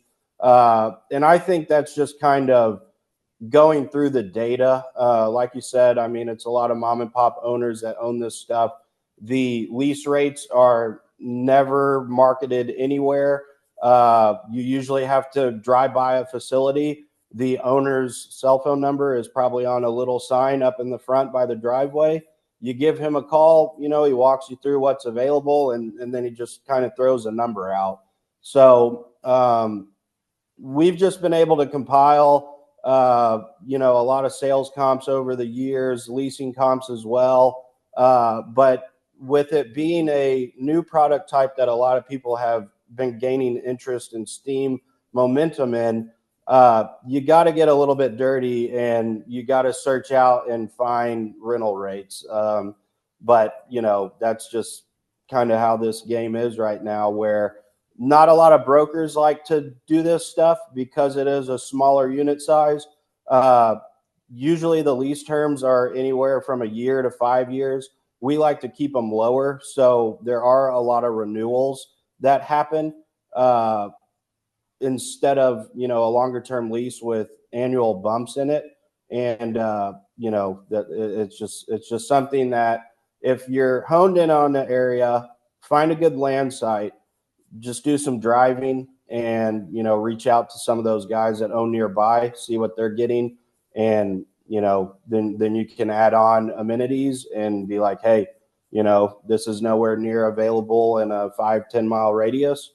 And you can kind of push the market that way too.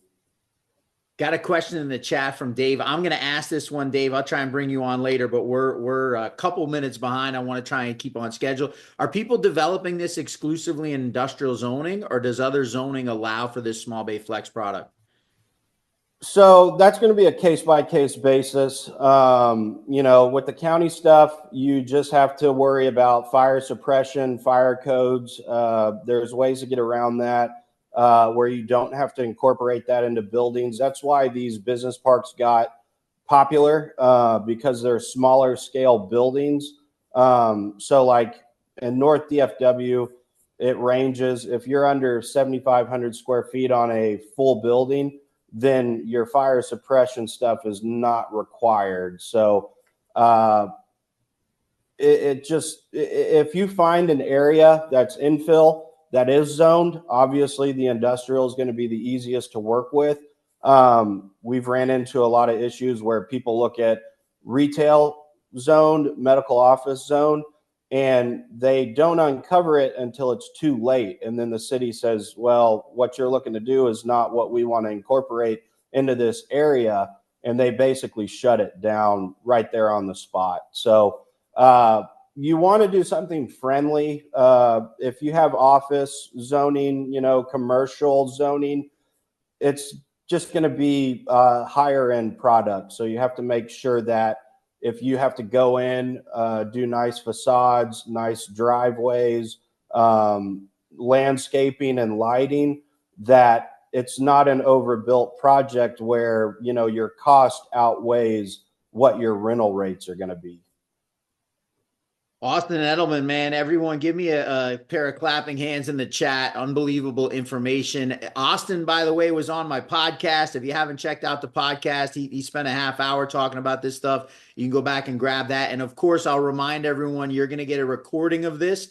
So you'll be able to go back and listen again. Austin, can't thank you enough. As always, such a wealth of information and a willingness to share, which is incredible. Yeah, thank you. Appreciate you having me on. Absolutely our pleasure. And I'm going to move on without further ado. We're going to move this quickly. Somebody who has been in the construction space basically since birth. His father was in construction. He followed in his dad's footsteps, the vice president of A&E construction here in Philadelphia, where I'm located, involved in projects again across all commercial asset classes. They're a general contractor who builds a lot of different stuff, very successful in the self-storage space, which is, of course, where we came from and where I first met Mike Butcher, but also done a ton of small bay flex projects. I'm super in tune with what's going on in this asset class. So want to welcome my another friend, in case you guys aren't seeing a theme here, people that I've been lucky enough to not just work with, but be able to call friend, and want to thank Mike Butcher for coming and sharing his information and sharing his time. Mike? Thanks, Dad. Appreciate the kind introduction, as always. It's the only thing I'm good at is kind introductions, and I just shut up and let people roll. Hey, it counts for something. So thanks, everybody. Good comments so far. Thad asked me to join here for a little bit, just kind of give a GC perspective to the small bay flex and kind of what we're seeing on the design side across different size buildings and kind of unit pricing, where it's at, and how much it kind of jumps into small bay flex. It's, self-storage is a different class. Call me up and I can pretty much give you a number on the phone. Small bay flex, it's, you got guys building 12,000 square foot facilities, guys building 60,000 square foot facilities. So obviously a huge difference. We as a GC always like to, be involved early. And, one of our first questions we usually ask is kind of what tenant are you going after for your small bay flex? So where's your place going to be and what kind of tenants are you going to attract? Because obviously that really swings how we want to lead the design for your buildings. If you're going to have some, e-commerce type guys in there and they're going to have customers coming in and dropping off and picking up packages, maybe you want a little bit more of an attractive facade. Maybe you're going to have a higher heating and conditioning type systems for your building. So just some of those things that kind of drive costs on the GC side as we're doing these designs. And then how are you going to fit out your build? We had a lot of talks earlier. Brian was talking about kind of how he lays out his facilities and, 300 square foot offices, 14-foot doors were a great point. I know a lot of people were making on there, something really to think about in your build, size doors you're going to have on your facility. Are you going to incorporate glass storefronts? You get in some of these higher end facades. It seems like a huge pick, but just adding a 4-foot high stone veneer water table on the front of your facade of your building and a small glass storefront, you're talking $1.50, $2 a square foot add to a building. But I mean, that could have huge impacts into the type of tenants you guys are trying to attract for these types of buildings. So things like that are kind of some of the things we look at as a GC. Electrical requirements. A lot of people were talking earlier about electrical requirements and what size service do you run to these buildings. Depending on your area, 200 amp service is, as everybody was talking about earlier, is a big thing that we see.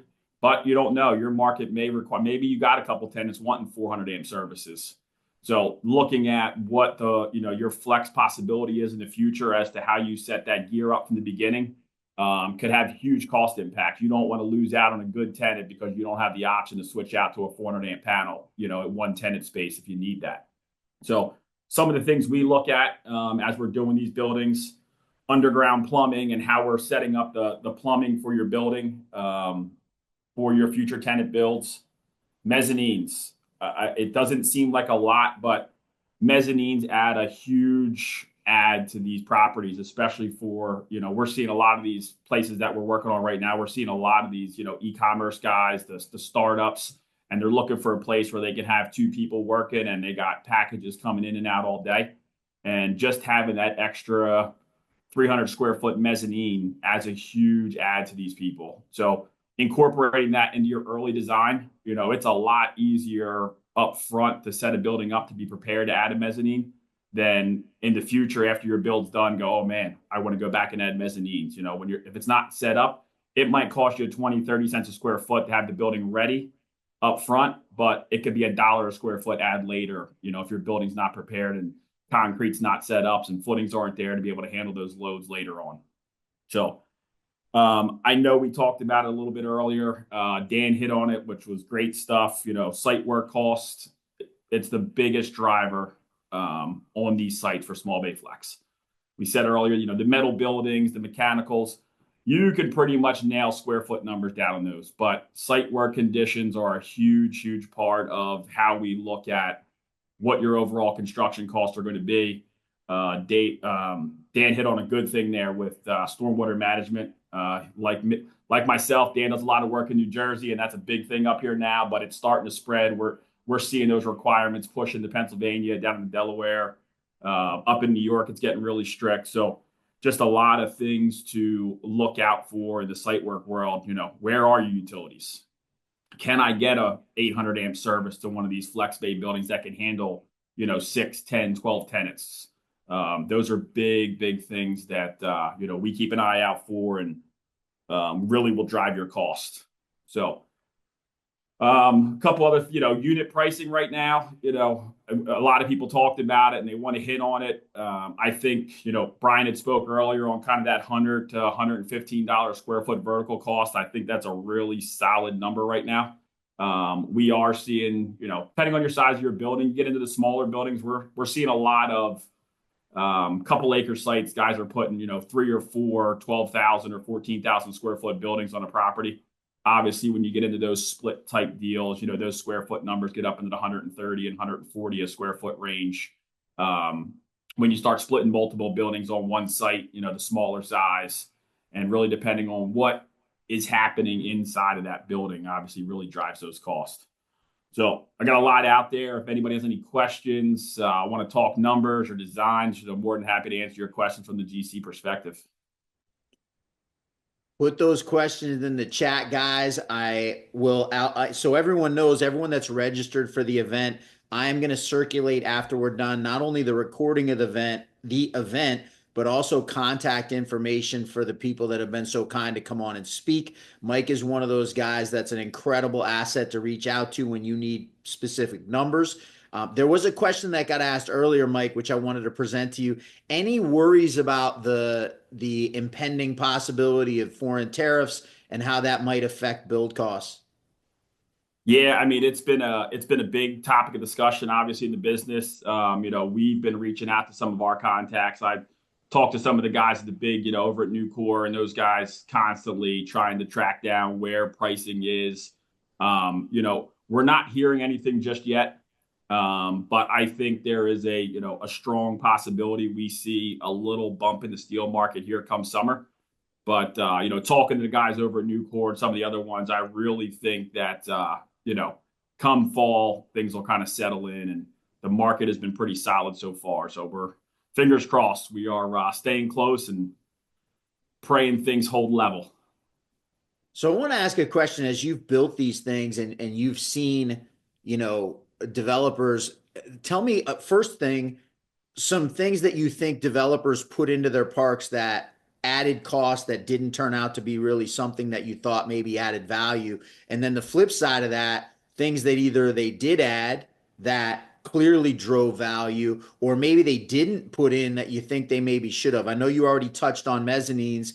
It's something we've talked about in our side of it. Any other things that you can think of that, hey, listen, this might be something that seems cool, but you really don't need that extra cost, or the opposite, man, you may think you don't want to pay this, but you really should think about it? Well, I'll say one thing is the mechanical aspect on the heating and cooling of these units. You see a lot of this small bay flex. We're seeing unit heaters go in, and just the ability to kind of keep the building conditioned in the winter time so that you don't have freezing pipes and things like that, and maybe the alt option to add a little split system to the office area. I have seen in some of the other stuff we're working on where guys are putting in like split systems in the 1,500 square foot or 1,300 square foot warehouse piece of that portion. and having the ability to give a tenant a heated and cooled space in their warehouse. I've seen that really help drive some costs. You get that car detailer in there. He doesn't want to have his guys out there working in 40-degree temperatures or 80 degrees in the summertime when they're out there detailing cars. A lot of these we're seeing like the window tint guys go in there. They want conditioned spaces with a little bit of a fancier facade. They're attracting customers off the street who are driving by every day. So little things like that, I've seen great ads for some of our clients who are really killing it in the small bay flex area.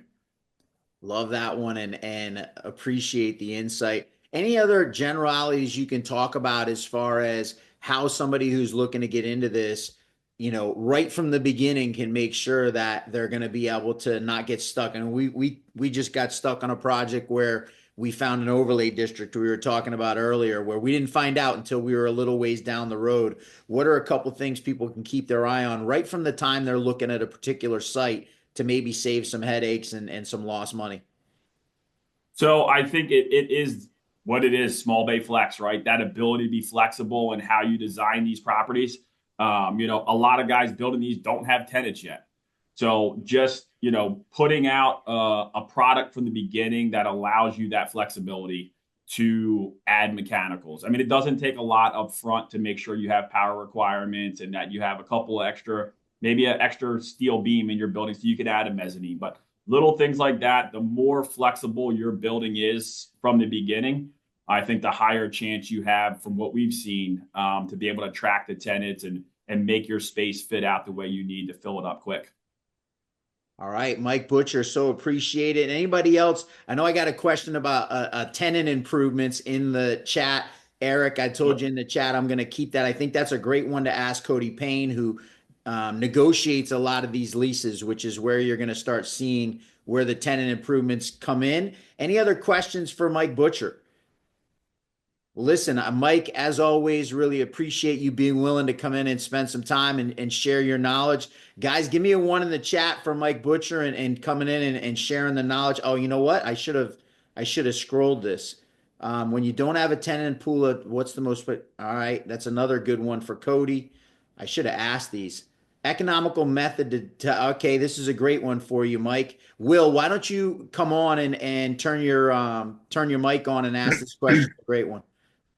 Yeah, appreciate it. First, appreciate you guys putting this on. It's very informative. I'm in Cincinnati, Ohio. I came out of the mobile home park business, so spent the last 5 years building a mobile home park portfolio, which was, very competitive and costly and stressful. And I came out of multifamily before that, and I've determined that I never want anyone to live in my properties again. So I've identified flex as the right path forward. So one of the early things I have. Thanks for the kind words, Will. Appreciate it. Yeah, appreciate it. I've seen some of your podcasts, so I appreciate what you do for the space as well. So, so one of the couple early questions I have is really the heartburn I have is identifying the right piece of land, which is not my question.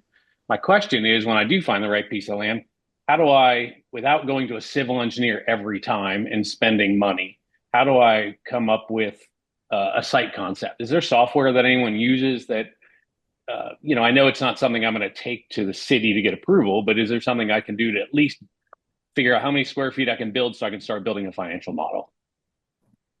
So I would say, Will, on our side, right, we do this a lot for our clients. They'll shoot me over a piece of property and say, hey, Mike, how many square foot of building can I fit on this site? And, one, I think, Dan hit on it a little bit earlier, getting those maps and the GIS maps and variance maps and all that stuff. You can use that stuff, but we use simple software like PlanSwift. PlanSwift gives you, it's not a very expensive software. It gives you the ability to kind of take a drawing that you download from the city maps and then be able to kind of draw on there and start pulling out square footages and do small layouts. So for something that you're trying to do privately and you're not looking to get into, spending a ton of money on a BIM software or CAD software, something like a PlanSwift gives you a pretty good, cheap alternative to kind of do your own thing. I appreciate that. I'm using PowerPoint, kind of trying to scale it out, and it's a little time consuming, but and again, I don't want it to be perfect, but I do want a starting point. So that's all I'm looking for. So I appreciate that. Yep. Will, so appreciate having you join us. Eric B., why don't you turn your mic on? A great question. Ask it. Let me see which. Oh, okay. So You're good. something I'm seeing a lot is do we pre-plumb the buildings for fire suppression? So if we can get away from having to sprinkler a building, with different tricks from the fire code, but uh, without limiting future users. Let's say a paint supplier comes in and their occupancy rating is now requires suppression. Without ripping up the foundation and installing a fire line, are you seeing developers pre-plumb the buildings? I have not. I mean, most of your requirements for a fire suppression system are going to come from the overall square footage of the building. Use obviously has a part in that, but I would say, if you're under 75,000, 7,500 square foot, you're probably going to stay away. You get into the 15 and 50,000 square foot buildings, you're going to have a fire suppression in your building 99% of the time in most of the districts that we work in. So you're usually seeing that up front. I think something to think about is if you're in a fire suppressed building and you're going to have tenants coming in and there's a potential for future tenant fit outs where maybe a guy's going to come in and have some kind of use group where he's going to want a larger office area or things like that. That is something that I would definitely, talk with your GC or your fire suppression contractor and make sure when they're doing your upfront calcs, they're accounting for some, future add-ons and future office space so that your system going in once is designed for future capacity and you're not having to, redo it down the road. Okay. Again, everybody, so appreciate everyone being so involved and asking great questions. This is really what we wanted. We wanted an event where people are involved and people are getting the information that they want to get. I love that there's been a few people in here that I didn't know would speak that have shared some amazing insight that are active in the space. So really, really appreciate, blown away, quite frankly, by how many people have been engaged and how many people are still here, and looking forward to finish it up strong. Just got a couple of speakers left. I'm going to roll right through. Yeah, Mark Scott, thanks for throwing the clapping hands in there. Let's give a clap or a one for Mike Butcher coming in and sharing his time. Thanks, everybody. Appreciate you, Mike. That is and I'm lucky, and I'll say this about everyone that's spoken today. These are world-class individuals, people that have been wildly successful, but more than just their own success are willing to go out and share that success and help other people. And the person I'm about to introduce is one of those guys. I've gotten to know him really well flying on planes. We somehow end up being at events together on a regular basis. He's the first person that his group, Belrose Storage, is the first group I ever really heard of this asset class from. We were involved on a land deal that we were talking about, and they decided that they wanted to build this type of product. Now, he calls it something a little different, and I'm going to let him explain that. But this is my birthday buddy. I would be remiss without saying we were born just a few hours apart on the same day. I'm not going to say what day because we both have far more gray hair now than we have brown hair, but want to introduce very successful, again, another person who's been in all different assets within real estate, starting right from single family homes and building all the way up, and now in storage and into this small bay flex type product, which he has his own take on. And I'm going to introduce Joseph Downs, Joe Downs, CEO of Belrose Storage. Joe, take it away. My birthday buddy, how you doing? I'm doing great, man. So you can nice to say see the you. day, you just can't say the year. Yeah, that's right. September 27th, best day of the year. That's right. Love Best day of the year. I'm okay to share my screen, right? You went on mute, so I'll take that as a yes and try to find what I want to do here. There we go. And bear with me. Present. Full screen. Present. How am I looking? We good? Looks fantastic. This is always my hardest part when I'm sharing PowerPoints is figuring out how to get it to go full I know. screen. I practiced it just for you. Well, listen, Appreciate it. this has been Appreciate awesome you so far. coming prepared, Joe. Sometimes, yeah, usually try to. This has been awesome so far to listen to. I've really enjoyed everybody I've heard so far.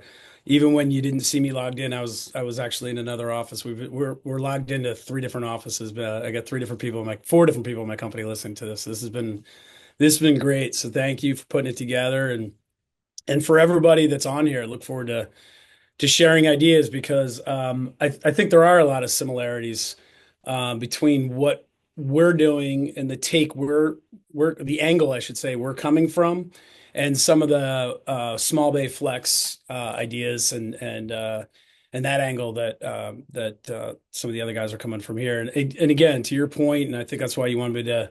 We just took your title here, which is similarize. If that's a word, I don't know. I think you made that one up, but I'm good It with is. It is now. We'll take it. it. Just for those at home, that was not our word. That's Thad's word. But no, there's a ton of crossover and similarities, and I think they're going to work hand in hand together because there's pros and cons to both. So it's real quick, obviously your standard disclaimer since we're presenting. Real quick on us, Belrose Group is just we're a small boutique commercial real estate investment company in self-storage, right? We've acquired 19 storage facilities, a little over 4,500 units, 50 million in total acquisition, 755,000 square feet. And we've been kind of just head down in that value add self storage space, and that's where we met on the way to a mastermind, I believe. How we ended up in this space and how our eyes were opened up to this kind of what we call, I'll let the cat out of the bag, what we call pro storage, professional storage, slash, small bay flex or large format storage. And they are different, and I recognize that. How we ended up here is one of those 19 facilities that we bought was different than all the rest. And it was, simply put, the smallest unit was 450 square feet, and the largest unit was 950 square feet. We underwrote it just like it was a traditional self-storage facility, the B2C model. And we underwrote it like literally the same from a supply index, population, our median household income, crime, everything we look at. Excuse me, we underwrote this particular facility the same because we hadn't seen anything like it, and we wanted to be sure that the worst case, this was just a self-storage facility. But as we dug deeper, this facility was down in Wilmington, North Carolina, in a business park. As we dug deeper into it, and as I had a conversation with a local gentleman, local to Philadelphia, that's where I'm based out of as well. I'm on the other side of the river from Thaddeus. And I had a conversation with him and told him what we were buying and asked him about contractors, having contractors as customers. This guy had sold 21 self-storage facilities right at the height of COVID, so he did pretty well. And he had owned them and managed them for a long time. And his name's Ed. And I said, Ed, I'm buying this facility that it's 80% contractors. That's who the tenants were. It's 80% contractors. About 20% were the customers were boat RVs and toy cars, stuff like that. And then we had some parking spots with some boats and RVs as well. And I was talking to this Ed. I said, have you ever had a large concentration of contractors in your facility? And he gave me all the pros and cons. The pros were they're sticky. They really don't. The only time they leave you is when they outgrow you. But usually they'll go 2, 3, 4 units and then move to a small flex warehouse or, part of a warehouse, or they'll take on, 3,000 square feet or 2,000 square feet if that's what they can find, when they only really need about 500 to 1,000 square feet. And again, the cons were, don't let them, use your power much, if at all. They're harder on the gate, stuff like that. So, meaning because they're in and out more often than traditional customers. So I said, all right, you can budget for that. That's interesting. And then as we were leaving, paying the check, he almost didn't tell me, I think, the most important part of the conversation, which was, he said to me, you should really check, what's going on with Last Mile Warehouse. Have you heard of it? And I said, I've heard of it, but I don't really know that much about it. He said, yeah, they're gobbling up all the small bay flex warehouse space, all the flex and warehouse space, just in general. He didn't say small bay. And they're gobbling all that up. They're doubling the rents and they're pushing out all the contractors and business owners. And I said, that's interesting. So we closed on our facility, and I said to my ops team, again, this is the facility down in Wilmington. I said to my ops team, I said, if you're a contractor in our facility, let's just say 1,000 square feet, and we raise the rent on you to the point where, you're pissed off at us and you want to leave, where are you going? Find me a spot. Pretend I'm a contractor, find me a home. And we searched LoopNet, Craigslist, you name it, down in Wilmington. There were only a couple places you could go to, the smallest of which was over 2,000 square feet. None of them could you drive your truck or box truck or van into, like you could at this facility, because again, we're 14-foot ceilings, in these 500, just round off the numbers, 500 to 1,000 square feet. We're 12, 14 feet wide, we're 25 to 40 feet deep. We got 14-foot ceilings, right? So it looks like a small bay without the office and bathroom. It looks like a small bay flex facility, each unit. So we said, where are we going, right? And the only thing we could find was 3 spots, 2,200 square feet. This is about a year and a half ago. 2,200 square feet to, I think, 3,500 square feet were the smallest unit sizes available to rent in the market. And they were all 12 and a half to $14 a foot triple net. Right. And our existing in-place tenant rate was $600 for the 950 square feet, call it 1,000 square feet. So the light bulbs went off. And on top of that, we now had a mandate to understand what was going on with e-commerce and last mile warehouse, and what the effects of e-commerce were doing to this market, the downward pressure, the absorption rate that was currently happening and growing by leaps and bounds. So what you'll see, what it ended up happening is, we've been looking at this for a year and a half now. I'm happy to say we finally bought dirt. We closed on dirt. We're about 45 days away from going vertical down in Greenville, South Carolina, on our first facility. It's basically a copy and paste from what we have in Wilmington, but more Class A with we dressed it up a little more, a couple more amenities inside the units. We're trying to be forward thinking with technology, et cetera. And this was around this time I was reading something. I saw this quote. I was like, man, this is perfect. Nothing is more powerful than ideas. Time has come, and that's where we are. I think there's been a paradigm shift because of e-commerce, and we're living through it right now. It's not over, and I don't know what it's going to look like. I'm not 100% committed just to pro storage versus small bay flex. I think there's going to be there's going to be a happy home for both in every market. I think the business customers out there are going to be looking for both types of solutions. So I'm super excited. We're launching what is just storage. It's pro storage. It's large format storage. Again, we're calling it pro storage. But it could easily be small bay flex, and we could easily start to incorporate that into our second, third, fourth facility if we see the consumer demand is there. But again, just to go over why we're here and how we got here, we got the tailwinds, the rise of e-commerce. Now, I'm going to read you guys some stats in a minute that blow your mind. The headwind for if you're a contractor or a small business owner, this is great, but they're absorbing all the existing in place infill flex warehouse locations that are out there. So certainly there's a demand for more flex warehouse. They're the logistics companies of the world, we know them as Amazons and Walmarts, et cetera.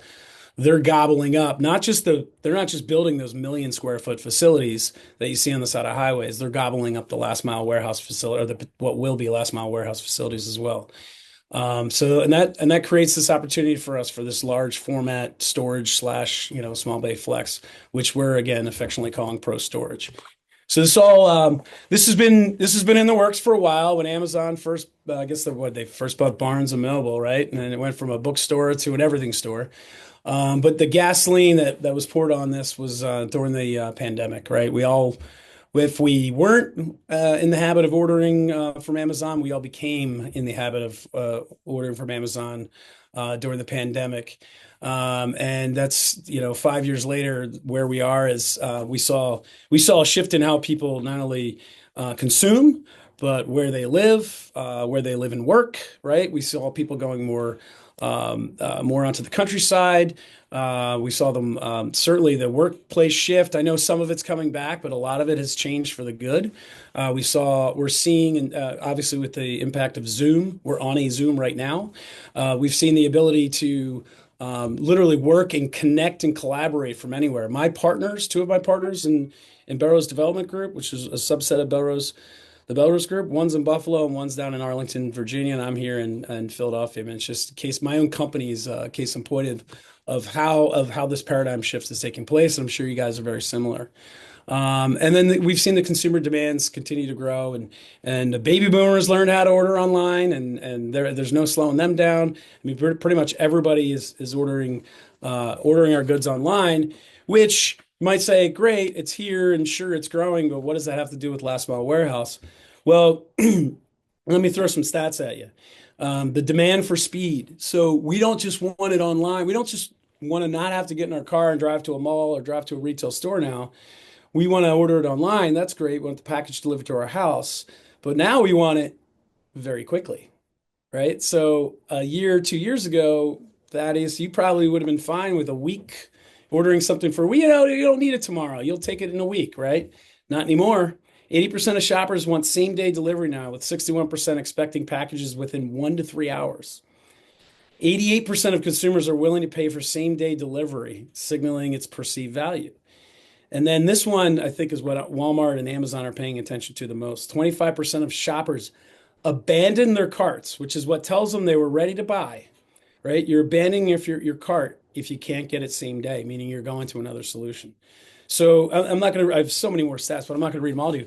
Those are so fascinating to me because it's putting even more and more downward pressure on having the products and goods and services that we buy. And by the way, they know what we're about to buy before we buy it.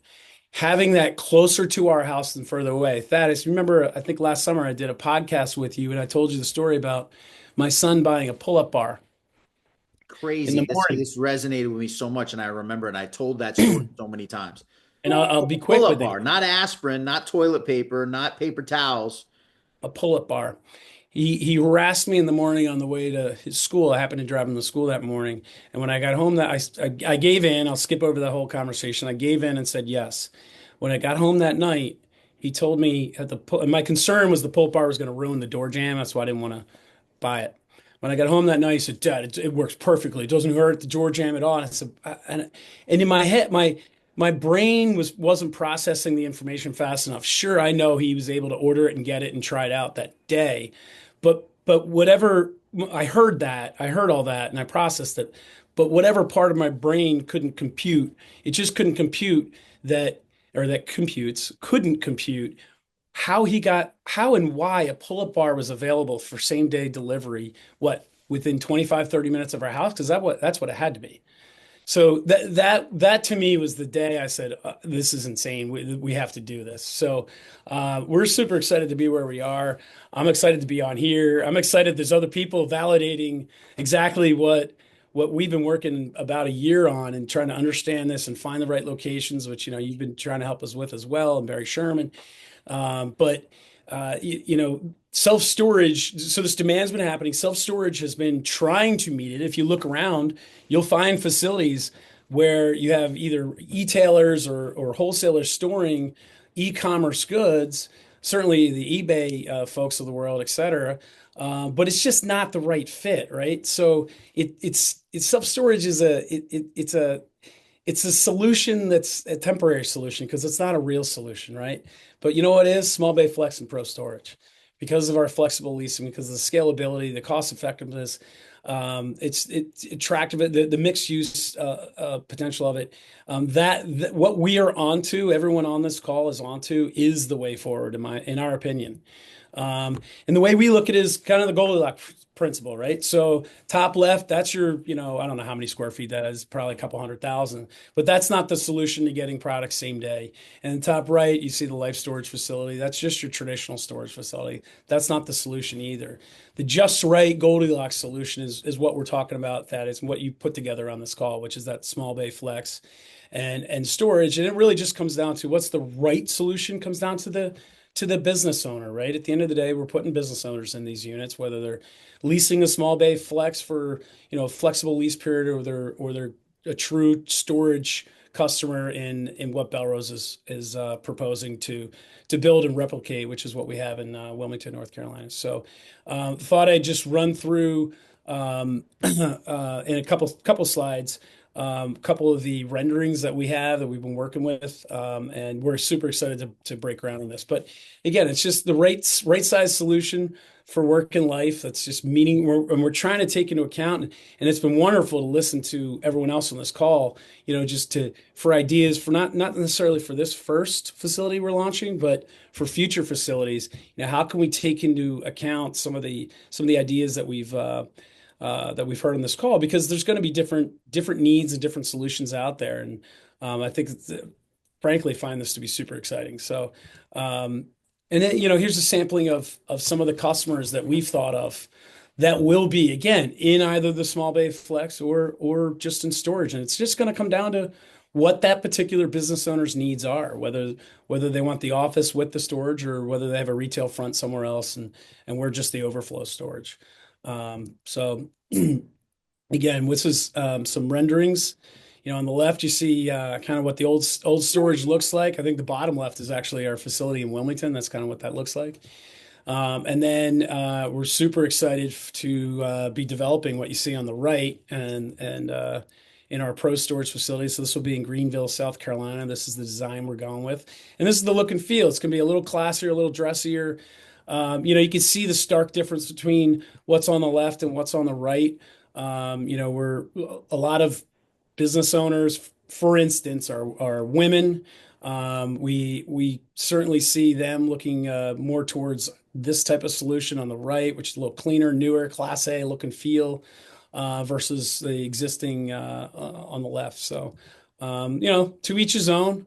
But this is the product that we're launching. I'll just run through a couple of renderings for you here. So we'll have and we'll build this office first. It'll act kind of like a demo, sample house showing unit, et cetera.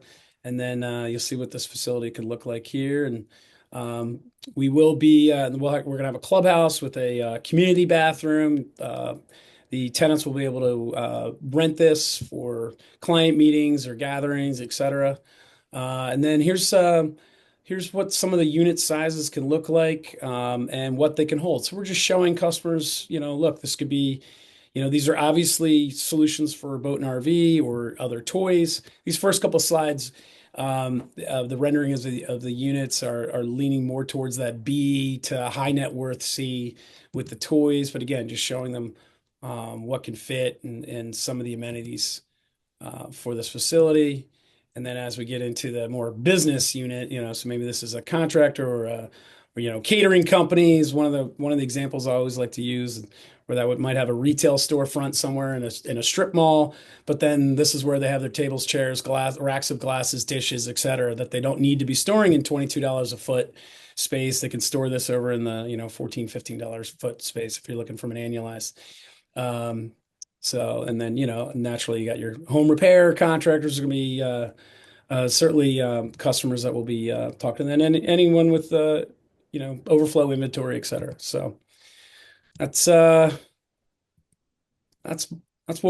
we are, Thaddeus. That's what we're working on. I'll take you back to Joe, I want to just illuminate something. Stay here. This is actually really cool. And I haven't even thought about this, but it's a phenomenal point. One of the things that has driven the massive growth in storage, obviously COVID helped storage so much. And quite frankly, everyone that's here, one of the reasons we're doing this and one of the reasons we're pivoting into small bay flex is because storage has become such a darling. There's so much immersion in that space. It's not impossible to find deals that work by any stretch, but it's definitely harder than it was 5 to 10 years ago, right? And so, why not go look for something where it's a little bit more blue water, I guess I would say. What I wanted to illuminate, though, is one of the big drivers. We know that over 60% of the renters of storage now are women. And one of the reasons that's happened in storage is because of the quality of the facilities that are coming out now, the so-called fifth generation. They look like retail shopping centers in a lot of cases. Like if you look at the exterior of a new CubeSmart or a new Extra Space or a new Public Storage, they don't look like your granddad's, storage facility. And mom will be willing to go inside. So I'm fascinated by how you chose to do this design, recognizing that, hey, yeah, a lot of men are tradesmen, but there's a lot of women that own small businesses, especially in this e-commerce space. Etsy is so big, women with these small businesses, online outlets selling t-shirts, crafts, whatever it might be, and really understanding that audience and catering to them. Yeah, I wish I could take credit for the design here. I'll have to give that to S3 and Spartan construction, but I did bless it. I do like it. You were smart enough to understand that it was a good idea. Shout out, by the Yeah. way, S3 Partners is Barry Sherman, someone who is a personal mentor to me. If you guys don't know Barry, a guy really worthy of connecting with. You can get him on LinkedIn. You can find him there. If you want to connect to him and can't get a hold of him on LinkedIn, reach out to me and I'll introduce you. But, Joe speaks highly of him. That's somebody that I have so much high regard for, and a person who's been in this industry for not quite as long as Joe and I have been alive, but almost as long. So a very established track record. Yeah. I got a And what's question for you, yeah. Joe. I'm gonna bring John Polian on because he asked a great question. I want him to ask it to you. Yeah, I was just thinking about how are you guys thinking through your rents on this large format storage relative to the mini storage rents and then flex? Um, Yeah, great yeah. question because that's to make this work. I mean, you're obviously you have to back into what is this thing going to cost, and it's a value engineer, but at the same time, you say, well, can we get the rent for it, right? So the model eventually we believe will grow it to a buy by the case, sell by the bottle. So we do believe we'll be able to push rents over time once this becomes normalized to the marketplace, but that's not where we're entering. We're entering right in the kind of the middle of the market here. But with flexible with a monthly rent, so we're not locking anybody into any long-term commitments. That's one kind of stark difference between small bay flex and just keep maintaining this as strictly storage. But what we did was we looked at what your options are in every market. So in Greenville, if you go to the Greenville market and if you're an electrician or a plumber or whatever, a business owner, and you're looking for 1,000 square feet, what are your options? So we've scoured the market and we look at what are the rents in the market, and I don't have them off the top of my head, and we've done this time and time again, in particular in Greenville, but we're doing this in other markets as well. We got dirt under contract in Egg Harbor Township, New Jersey as well. And what we're finding is that where we think we should price these is kind of right in the middle, and that's where we've modeled it, right in the middle of what's available of the existing product type in the market. But that said, it's not an apples to apples comparison. None of them are Class A. They're all older stock, and usually you can't drive your vehicle into it and store it inside of it. So you can find 1,000 square feet in a lot of places in the market, but you're not finding it looking like this, and you're not finding it with the accessibility of what we have here. And by accessibility, I don't mean just where its location is in the market. I mean the accessibility of your unit. In other words, sometimes they're part of an existing or an existing building, let's say, or kind of a hodgepodge of buildings. And again, you're unable to park your vehicle inside or even outside in some cases. So it's a little bit of a different product type because it doesn't exist in most markets. But at the end of the day, how are we pricing it? We're acting as if we are a potential consumer, a business owner looking for that space, and it's a little bit apples to oranges, but we believe we're the shiny apple if you're out there looking for it for the same price, roughly the same price, same cost. You're going to rather be with us than some of the other options in those markets. And I will say this, in Wilmington, where we own and operate, it's maybe the most unique market in the country. And I'm going to say that with asterisks because we don't know every market in the country. We have found 40 or 50 of these storage, I'm going to call them storage facilities, large format storage facilities, or the term we're coining, which is pro storage facilities. We have found them around the country, 40 or 50 of them built for different reasons, and even some of the newer ones built for different purposes, like Prime Storage, I think is building them and condoing them, for instance. But what we're finding is that there isn't a market in those markets where you do find them. In Wilmington, we have competitors, believe it or not. So there is actually, just like in storage, where you're looking at a supply index in Wilmington, we've identified an actual market that we're just part of. So we know in Wilmington what the supply index of pro storage actually is, because there's more than just our 54,000 square feet, I think. We're only a maybe 20% of that market. I think we're less than that. I think we're 15% of that market. So what we're finding in other markets that we're going into, there is no competitive product. Whereas in Wilmington, we actually have direct competitors and everyone's full. So I don't know what the top line supply index would be, but I know what a market can absorb based on Wilmington. And so Tim had mentioned $1.30 a foot. You guys think you're able to get that on your Greenville project, the $1.30 in rent? Yeah, we're in the $1.25 to $1.35, I believe, depending on the unit size. Is there something, I guess, on a totally different note, is there something about Greenville specifically you think that might make that a strong market for this type of storage? Like, is there a lot of boat storage that's happening in Wilmington in some of these units, or they just think what's happening in Wilmington could happen in any kind of? The beginning of your question, you said, is there something happening in Greenville? And then you referred to Wilmington. I just want to make sure I'm answering. answering. About the Greenville rents and then just switching it up to Wilmington. You mentioned there's a lot of these facilities in Wilmington. Is there something you think that's specific about Wilmington that could support, 5 or 6 of these that are all highly occupied, or do you think what's happening in Wilmington can just? Yeah, so let me tackle that first. If you're wondering if there's some sort of phenomenon in Wilmington because it's, a port city, even though it's not a major port city, it is on the water. No, because none of them that we've seen, and look, we don't have the rent rolls of every facility, but ours and another one we know intimately well because we've watched it be built. It's, it's section by section and fill up. And we've talked to the owner of it. There's maybe 10% boats, 10% RVs. It's not a tremendous, it's not 50 or 60%. It's not a boat market per se. I think they're getting overflow from marinas, and we are too. The first part of your question was why Greenville? We looked at all of the look. We had a market in Wilmington to replicate. So we said, what markets are like Wilmington around the country that we could find dirt with very favorable jurisdictions to go from land acquisition to shovels in the ground. And Greenville, working with Barry, Greenville being a very fast growing market, seemed like a no-brainer if we could find the right piece of dirt, and we did. And from a demographic standpoint, it was bigger, better, stronger, faster, and prettier than Wilmington. And in fact, every market we're looking at is all of those things. Nothing wrong with Wilmington. She's a beaut. But she's only so big, and there's other markets that have better demographics. So Wilmington's really just our baseline market. And was Greenville where we had to be? No, it's where the moons aligned to find the right piece of dirt in the right jurisdiction in the right market.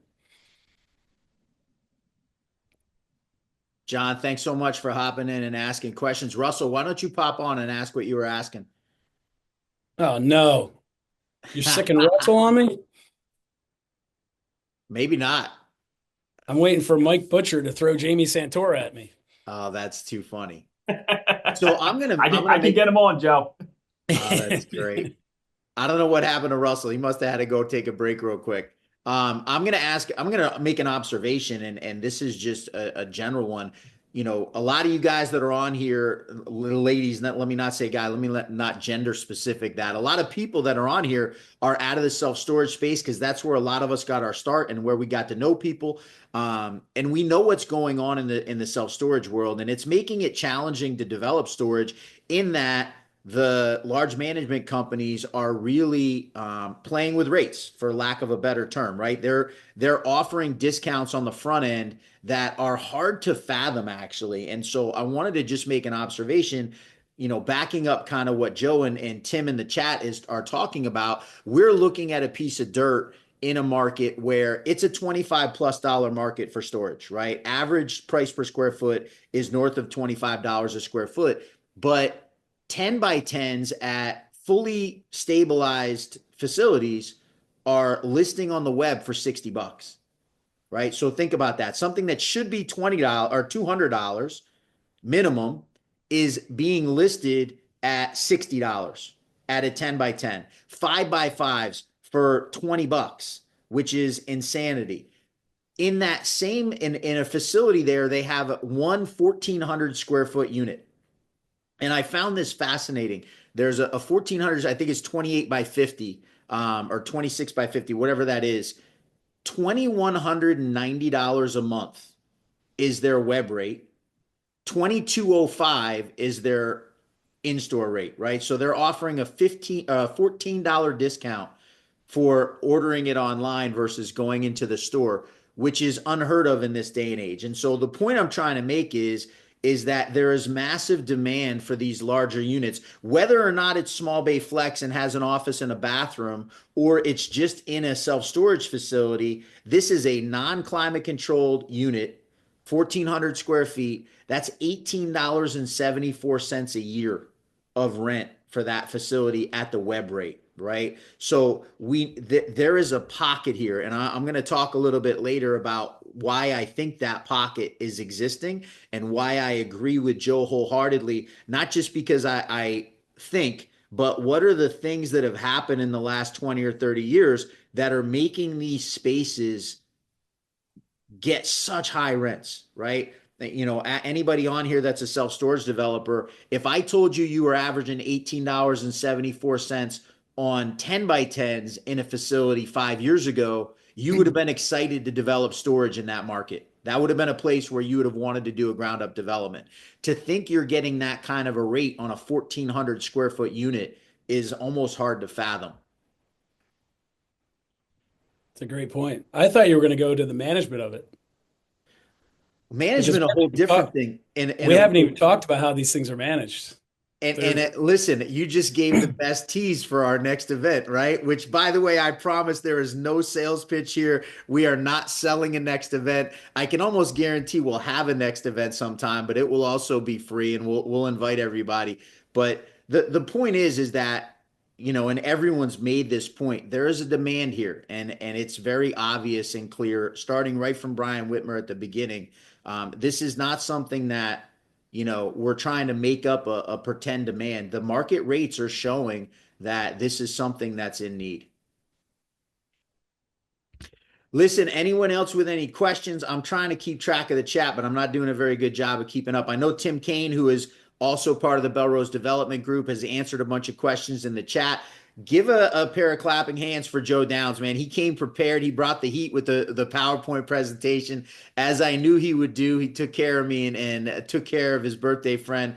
Joe, as always, appreciate you, man. Joe is one of those guys who is super giving. He goes to masterminds around the country and mentors people getting into the space, whether it be self-storage or pro storage. So really excited that he came and joined us, and his experience in doing this kind of thing obviously showed through. So Joe, appreciate it. And thank you so much for having me. This has been awesome. And thanks to all the other presenters. I've really enjoyed listening. Appreciate it so much. Well, listen, everybody, we are getting down to the nitty gritty, and I like to think I maybe saved the best for last. This is literally the guy whose name is on the book, Flex-Based Domination, one of the first people I connected with in the space. He just popped his camera on, so I know he's ready. He got his hair cut recently. The buzz cut is looking sharp.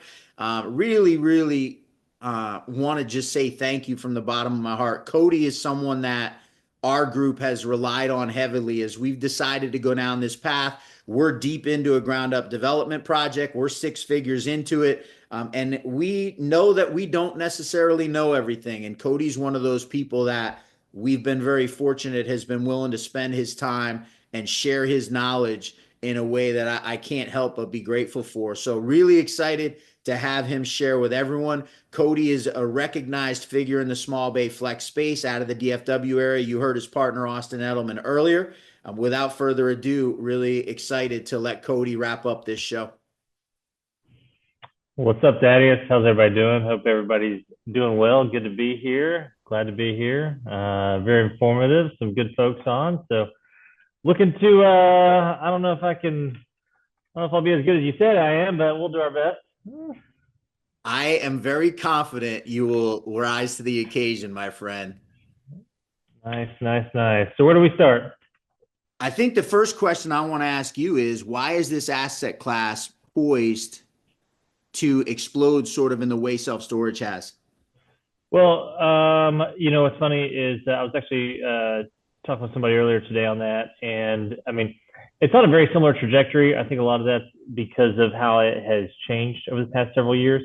When I first got into it, it was all kind of, smaller subcontractor base, right? It was your electric company, things of that nature. The average tenant size was substantially larger than it is today.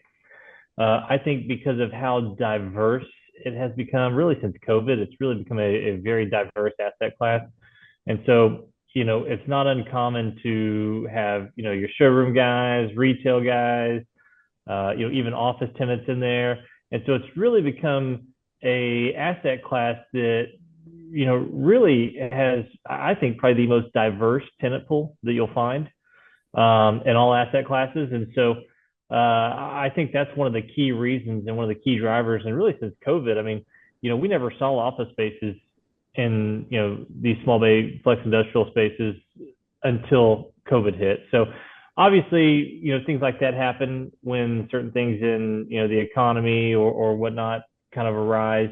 There's been a huge rise in kind of your sports style tenants, right? Your gyms, your basketball training facilities, pickleball, as that continues to rise up. We're working on a park right now, and I mean, it's literally becoming like the sports mecca. It's got basketball training, tumble and cheer. They're working on a pickleball group that's going to take quite a bit of square footage. So I think the diversity has really helped it out, and I think that that's probably been one of the key drivers in it, if you ask me. Love that. And the next question I want to ask you is things that, and this is where I really lean on you in this space, things that are helping to get you guys on your side of it, especially on the lease up side of it, make your job easier. When I'm designing a park, or even if I'm looking at buying a value add, what are some things about a park that I want to look for that are going to make it easier on the leasing agent to get me the best possible rent per square foot? Well, I'll tell you this. When you ask our leasing guys here, we've got some really good guys here. We've got good ones out of our Austin office. Got some good friends in Houston that do it as well. I mean, their biggest thing is they love that showroom glass look up front. That kind of really helps it tailor to a little bit of everybody. If you don't need it, that's fine, but you got a lot of people that do need it. Then you got your amenities, which I know y'all touched on already, kind of your storage yards, which they say, if they have small bay with storage, it's like solid gold. They get those things leased. Those tenants become very sticky. They stay there for a long time. There's actually a park that we sold out here. We've probably sold it 3 times and it's had the same tenants in it. And it's all got the small storage yards on there. And it's because out in that area, you can't find 2,000 square feet with another 2,000 square feet of side yard fenced in storage. And so it's going to be some of your amenity rich facilities, but I'll tell you the number one that they say is, if it's got that nice showroom glass, that 10 by 10 glass up front, which you can do to a lot of these parks, you can do it to existing parks. I mean, we see people buy these all the time. They cut it in, even if it's, tilt wall or cinder block brick. That's something that kind of allows you to get, your other tenants, your guys that maybe have a little bit of retail frontage, maybe your people that need a little bit more office in there.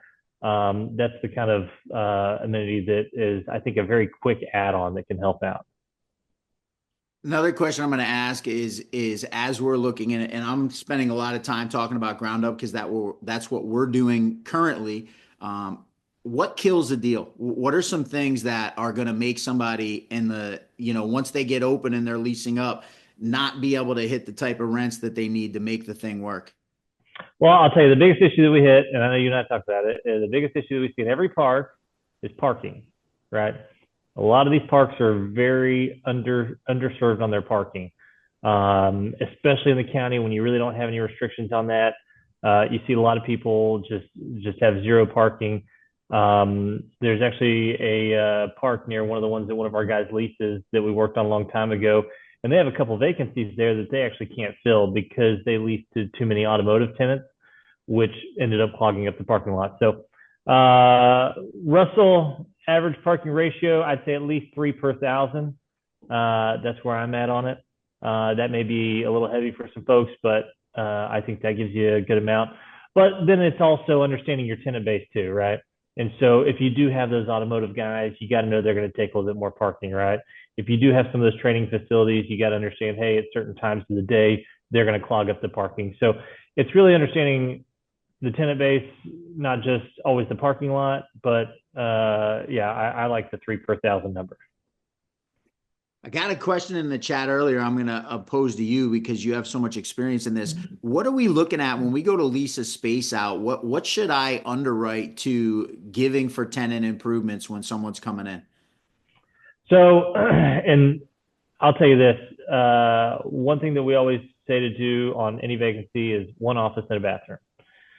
If there's anything above and beyond that, we either make it the tenant's responsibility or we can help pay for it with that being amortized into their rate. But we keep the finish out on really anything to the absolute minimum. And if they're needing too much in there and they're not putting it in there, then we evaluate if that tenant, is somebody that we need in the building, because, the thing that makes these assets, I think, so great is, and, I struggle with storage guys to say it, but when we go to like multifamily, or we were actually at a medical office conference, or a little medical office, I guess you'd call it conference. And, we were telling them, their biggest issues they have is when a tenant leaves, the amount of TIs, finish outs that they have to put in when a tenant leaves is a lot of money. Same thing with multifamily and office and retail. And we say, look, this is besides self-storage, it is the best tenant turnover inflation fighter. And so that's why we say you want to keep it as minimal as possible so that you can stay within that.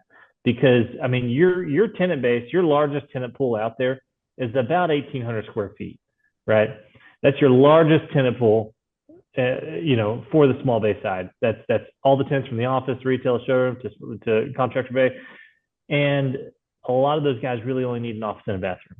And so if you need to add another office, or something of that nature, you can. Sometimes, depending on the building, you can do a fully air-conditioned warehouse. Out here in Texas, you'll probably only see maybe 35% that actually have air-conditioned warehouses. And it's hot out here. And so, that's one thing that you can add on. We always bill for it, or add it on to the rent as a certain rate, or let the tenant pay for it. But we keep it as minimal as possible. Hit your microphone, Thaddeus.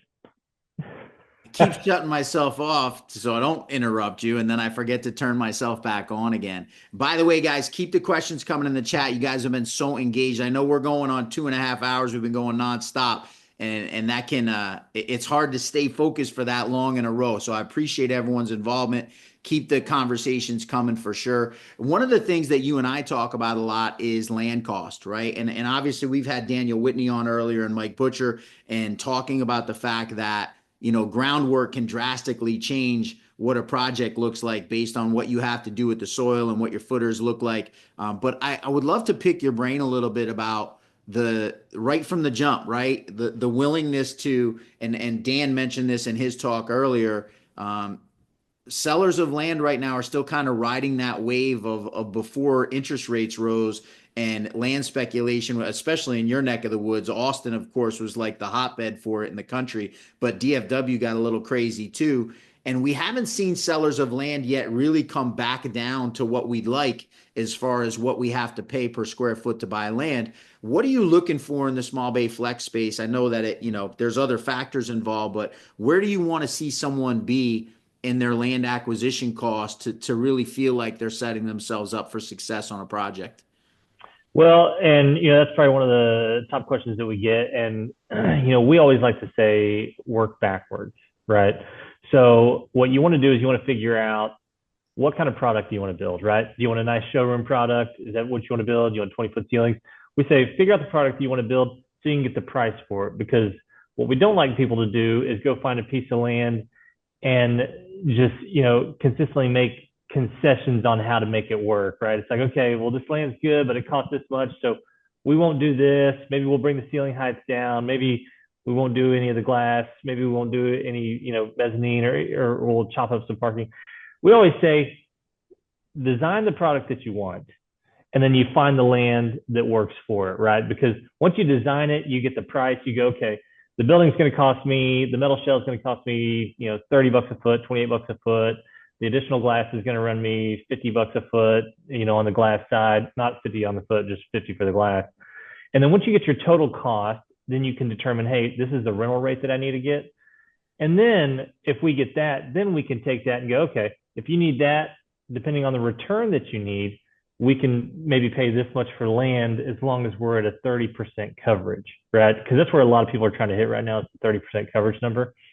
Some areas are going to be a little different. Some will require a retention pond. Some may have some well and septic stuff that you got to account for. But we always say to work backwards. So it's not a rule of thumb, but I will tell you a lot of the land that we're seeing purchased in Texas, Georgia, and other markets are running anywhere from $3 to $6 a foot. Now people are paying well over that, and there's plenty of people paying under that. It's been interesting to watch that change as I got into self-storage in 2021 and in 2021 never paid $3 a square foot for land, and now if I find $3 a square foot land I get all excited. So inflation has hit land costs just as much as anything else. It spoils you. I bought land 10 years ago at 50 cents a foot, and I sound like my father when I look at a piece. I'm like, man, I paid 50 cents a foot 10 years ago. That's great. That moment when you find yourself telling stories about walking uphill in the snow to school both ways. We've reached that point in our life. Jeff, I'm going to have you hop in and you put something in the chat. I know Jeff was on earlier. For those of you who weren't here, he's got a lot of experience in this space and share what you talked about. Yeah, Cody knows me. What's up, Jeff? Hey there. No, I just added on the tenant finish side, if you keep your finishes simple on the front end, polished concrete in the office or putting LVT in, it's work. You're looking at painting only when you're turning a space in the future, which, it's back to the apartment model or getting back to a lot of y'all being from the self-storage end.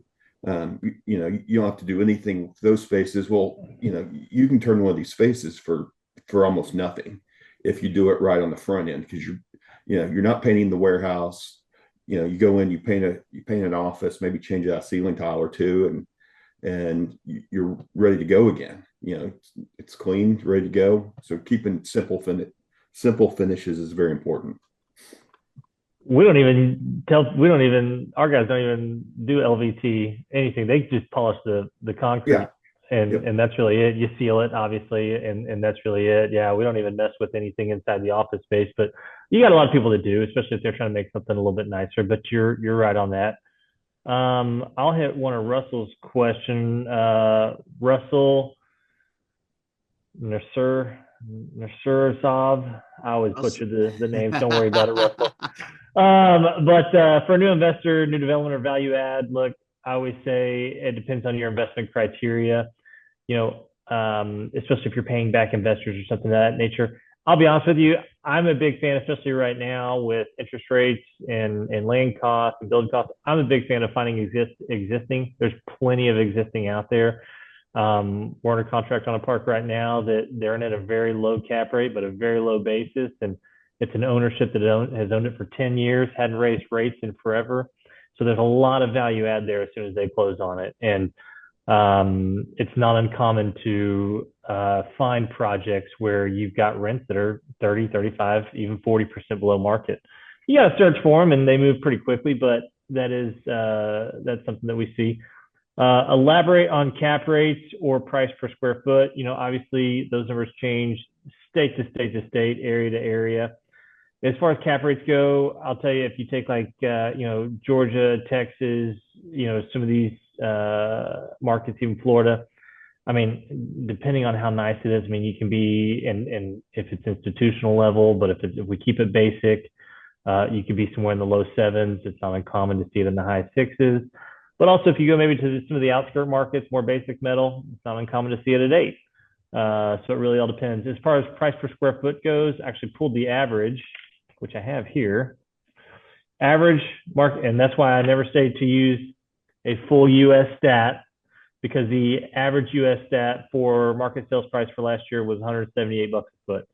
Now, obviously that's accounting, California's over $300 a foot on their average. And so you don't want to use that for, tailoring to all markets, because you go to Oklahoma, you're going to be running into 60, 70, $80 a foot all day. And then let's see. Hang on, I got another question there. Or did you have anything else, Thaddeus, that we need to go over before I start hitting these questions? Hit these questions. I'm loving it.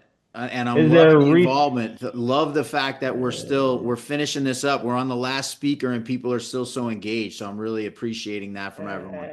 Absolutely. And if Austin didn't tell y'all, we're very easy to reach. Flexbusinessparks.com. You can go there. We'll help you out. Is there a resource for operation cost? I'm not sure what you're asking on that, Andrew, but So I'm going to have Andrew come on and he can illuminate that. And I think I there know you where it's go. going here, and I'll help answer this too. Is that a break-even cost, Andrew? So I don't know if Andrew yeah, all right, good. Well, listen, we'll I think what he's talking about. Hey, did that work? Yeah, there we go. Now we can hear you. I'm on a phone. I'm like, there's a mute button here somewhere. You found it, Andrew. Good work. I'm just looking, from like up here in Seattle, a lot of people are talking about rates and stuff. I'm like, yeah, we're going to be vastly different on just all the metrics, I'm sure. But I have found across storage, where kind of my background is it's always about 35% expense to revenue to run these storage facilities anyway. I'm just curious if there's some sort of like operational rule of thumb for someone just kind of trying to get something through the screener, for how these things are run. Gotcha. On the Okay. expense side. I see. Okay, I see what you mean. Yeah, I'd say flex. As long as you're not infill, you're probably running 25 to 30%. Yeah, I think it's important to note for Andrew too that you better know your market. Is it a triple net market? Is it an MG market?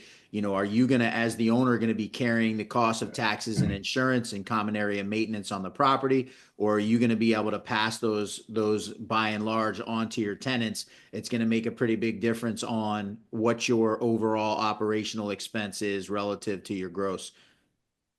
All Yeah, right. but in a lot of cases, you're with these small tenants, you're telling these guys how much they're paying per month. Hey, it's $1,500 a month. It's $2,500 a month.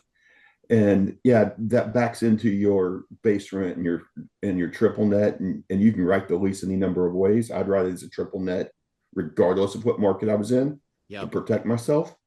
But that's what the people are looking at. Yeah, remember, you got hardly any competition, right?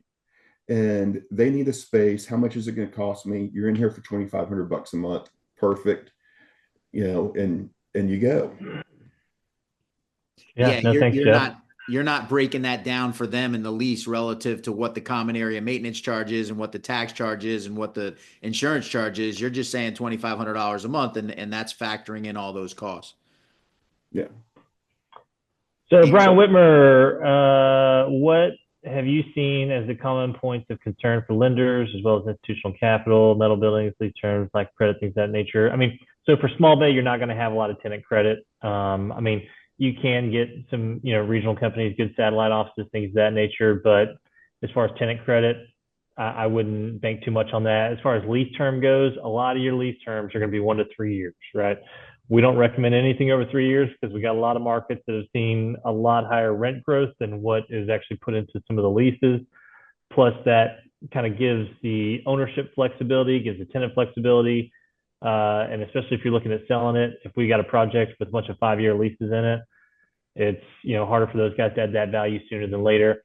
I'll tell you this on the metal building. So the question on the metal building that Brian had, years and years ago, you had a lot of people that were no on metal buildings. They were out, absolutely no on metal buildings. That sentiment has absolutely changed. You don't have as much institutional capital looking at the metal buildings. They're still kind of focusing on infill, tilt wall, but they are shifting that way. You've got a lot of larger real estate funds that would say no to metal years ago, but that actually are buying metal. And there's actually a group, and I love talking on these guys, a group out of California. We approached them probably 4 years ago on some really nice metal, actually, in Houston. They said no. They said they'd never buy metal, told us to get lost. Well, we just sold them about $15 million worth of metal construction in West Texas, which is two things that they wouldn't have looked at in the past. So, their parameters have changed, and it's no different than, some of the self-storage guys that, as they continue to grow their portfolios, they've changed as well. As far as lenders go, man, we really don't have any lender issues. Obviously, lending is not the friendliest, but as far as getting lenders to lend on it, they love it. We don't really have any issues finding a lender to do it. And so, but if you're looking for institutional capital to invest with you, I'd say a lot of those guys are probably going to be more on the infill side, your major markets, your major metros. So that's what a lot of those guys are going to be looking for. John Pollan. John Pollan, good to hear from you. Ratio you've seen on sale price per square foot relative to rents per square foot. That number is going to vary as well, but if you want to take it on we'll just keep it as a fully stabilized basis. It's not uncommon. I think, let me see, we're working on some right now. I think they're about 12 triple net, and that one's at about 165 a foot. Doing another one that was 11, and I think they're 145. So there's really not a rule of thumb on that. I can just give you a couple of examples. Mike's iPhone 15 says, what management software for storage work for Flex? That I don't know. You'd have to ask Thaddeus that. We don't deal in self-storage management software, but I do know that there is some good software on the Flex side. I think it's called the Flex Management I'm interested system. to have Brian come back on because he mentioned Yardi Breeze, and I'm interested to know what info. Are they given any leasing rates for Flex? Or are you just using it for demographic info? Yardi Breeze? Yeah. We're using that for the management software. You got it. Okay. You're using it to operate. I got it. I've never because we started Yardi. using it for apartments, and then it has a commercial module, and the commercial module feels more apartment than it does commercial. Got it. That's so what that's most why of we them, started yeah. using Correct. it. Because here we got buildings where you got 25 bays and you got annual lease terms, at least we do, and it allows you to kind of run it as, an apartment complex, but it's industrial. Bill that way, do your collections that way, run your books that way. We've found it's just fitting for it. Yeah, and there's a lot of people who use QuickBooks as well. I mean, there's not the only software that I know that's actually for the Flex side. I think it's called Flex Management Systems. It's a smaller time software. I'll see if I can find it and I can put it in the chat. So love it. I'd love to use QuickBooks, but usually when we take on investors or we start to err now on taking more sophisticated professional capital, the minute we say QuickBooks, they're like, oh, hold on. Yeah. Right. So we use my Excel. I cast no shade, but for anybody that needs help with Yardi Breeze or wants to know more, contact me. I'll help you. There you go. There you go. Again, I'll repeat to everyone that as you registered for this, you'll get the recording, and I'll also distribute a list. I know everyone on here is so gracious with their time and willingness to share. Of course, I'm going to ask that if you do contact people, please be mindful of their time and bring something of value to them as well. But don't be afraid to reach out with these questions. And I know everyone that came and joined us today, more than happy to help and believes what I believe, which is why we put this event on, is that the more information you share and the more of a network you build, the more good things come to all of us. So I'm keeping my eye on the chat. Haven't seen any more questions come in for Cody. Cody, thank you so much, man. As always, really appreciate the immense insight you have into the space and willingness to share that information. Yeah, no problem. Thanks, guys. Anything else? You got our contact. Give us a shout. We'll get you taken care of. Listen, let's give a hand for Cody in the chat. I'm going to just spend a couple minutes wrapping up. I want to share a couple of thoughts and we'll wrap this thing up and cannot say how grateful I am for everyone. You guys have hung in. We've kept the whole, the crowd has stayed right from the beginning to the end, which I very rarely see on events like this. So speaks to the incredible value that each of our speakers brought. So really, really appreciative of everyone for coming and joining us. Got to give a shout out to my mom. If you see Carmen Russo in the chat, that's my mama. She's my sidekick and been along this real estate since I got into real estate, has been with me. So want to give a special shout out to her. But everyone that's on here, thank you so much. I'm going to wrap up just by giving some high level thoughts on why we're so excited about this space, right? So I want to talk a little bit, and it's been touched on by different people, but really want to elaborate on the market forces over the last 20 or 30 years that I believe are really driving small bay flex being such a powerful commodity right now, such a powerful asset class. We all know what's happened with Amazon.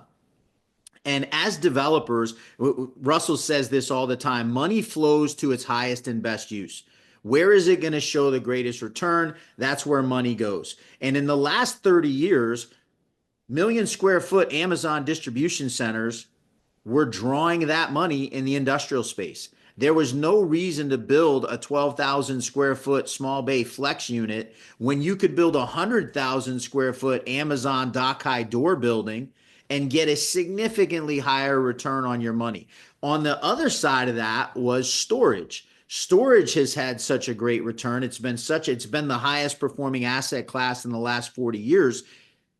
That's where the money was going. And likewise, that's where the available land was going. It was going to big industrial buildings and to storage. Those were going to show greater returns than small bay flex. So you've had a 30-year period, and we see this, Russell and I talk about this all the time, as we're looking for existing small bay flex facilities to buy. And Cody will tell you they're out there. Cody happens to be in that area of the country where the most small bay flex product is being built, right? The greater Dallas Fort Worth area might be the area in the country where this product is the most, there's been the most new product being built, especially. But in different markets, like I'm in greater Philadelphia, you don't find a facility that's been built since the 1980s. And the reason it hasn't been built is because these other asset classes were going to show a greater return. Well, now we're coming to this place where Amazon is not necessarily looking to rent more warehouse space. They have their fulfillment centers. Joe Downs did such an amazing job of touching on last mile warehouse, right? Last mile delivery, DoorDash for your goods, right? Literally, you have that ability to go on Amazon and get something in hours, not in days. There's a need there, and they've taken up the space that existed. That product that was already built and hasn't been built as much as it probably could have been. And so why do we believe in this space so much? Storage has come to this place where there's still, I think, plenty of runway. It's still an amazing asset class.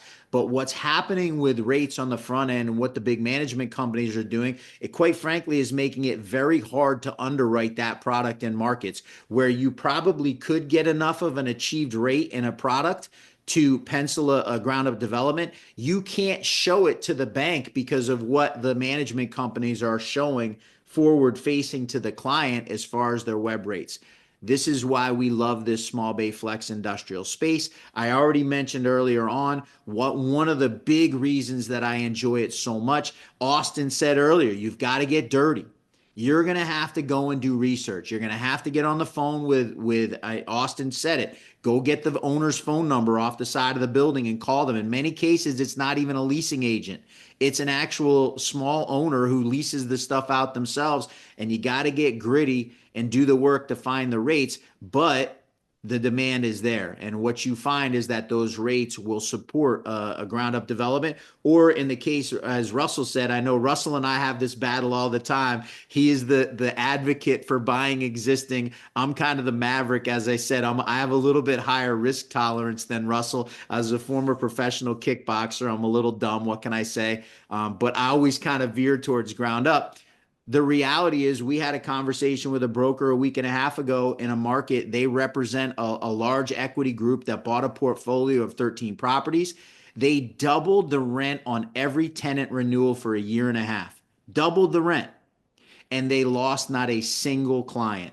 Going back to what Joe Downs said about where are they going to go? Now, is it wrong to double someone's rent if the market will absorb it? I'm a capitalist. I believe in the capitalist system. I believe that the market will give you what the market will allow. And so why are we so excited about it? A 30-year track record where the stuff just wasn't getting built in the way that demand will show. And so Really, really excited that all of you came out. It's obviously, I'm not the, Russell and David and I are not the only ones excited about this space. It's very clear that other people feel like we do, and really look forward to, we're going to send a follow-up survey to everyone who is on the show. Really ask, and Stephen, thank you so much for your amazing, amazingly kind words. Stephen says, let's do the next one in person. We're going to send a follow-up survey, and that's one of the questions we're going to ask. We'd love to know if any of you guys would be interested. I promised you no sales pitch here. We're not selling anything. We're not selling a next event. But we listen, if there's a desire among the people here to do more, we certainly want to put on more.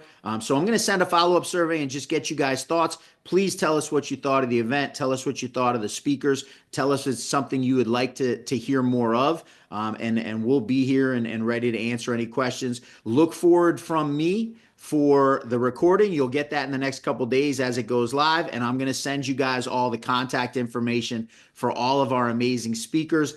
I'm on LinkedIn. I'm on Facebook. You can find me very easily. If you have any follow-up questions, don't be afraid to reach out. Thank you to Cody. Thank you to Russell. Thank you to Joe. Thank you to Austin. Thanks Dan Whitney, Mike Butcher, Brian Whitmer, who did such an amazing job kicking us off. Guys, give me one last clapping hands in the chat for all of our amazing guests. And I'm going to sign this thing off and thank all of you for being such amazing guests. We blame it all on you. I appreciate it. Good I'll being take with that everybody. blame, Take care. Brian. I'll Bye. take that blame. Appreciate all of you guys. Have a wonderful day. Take care, guys.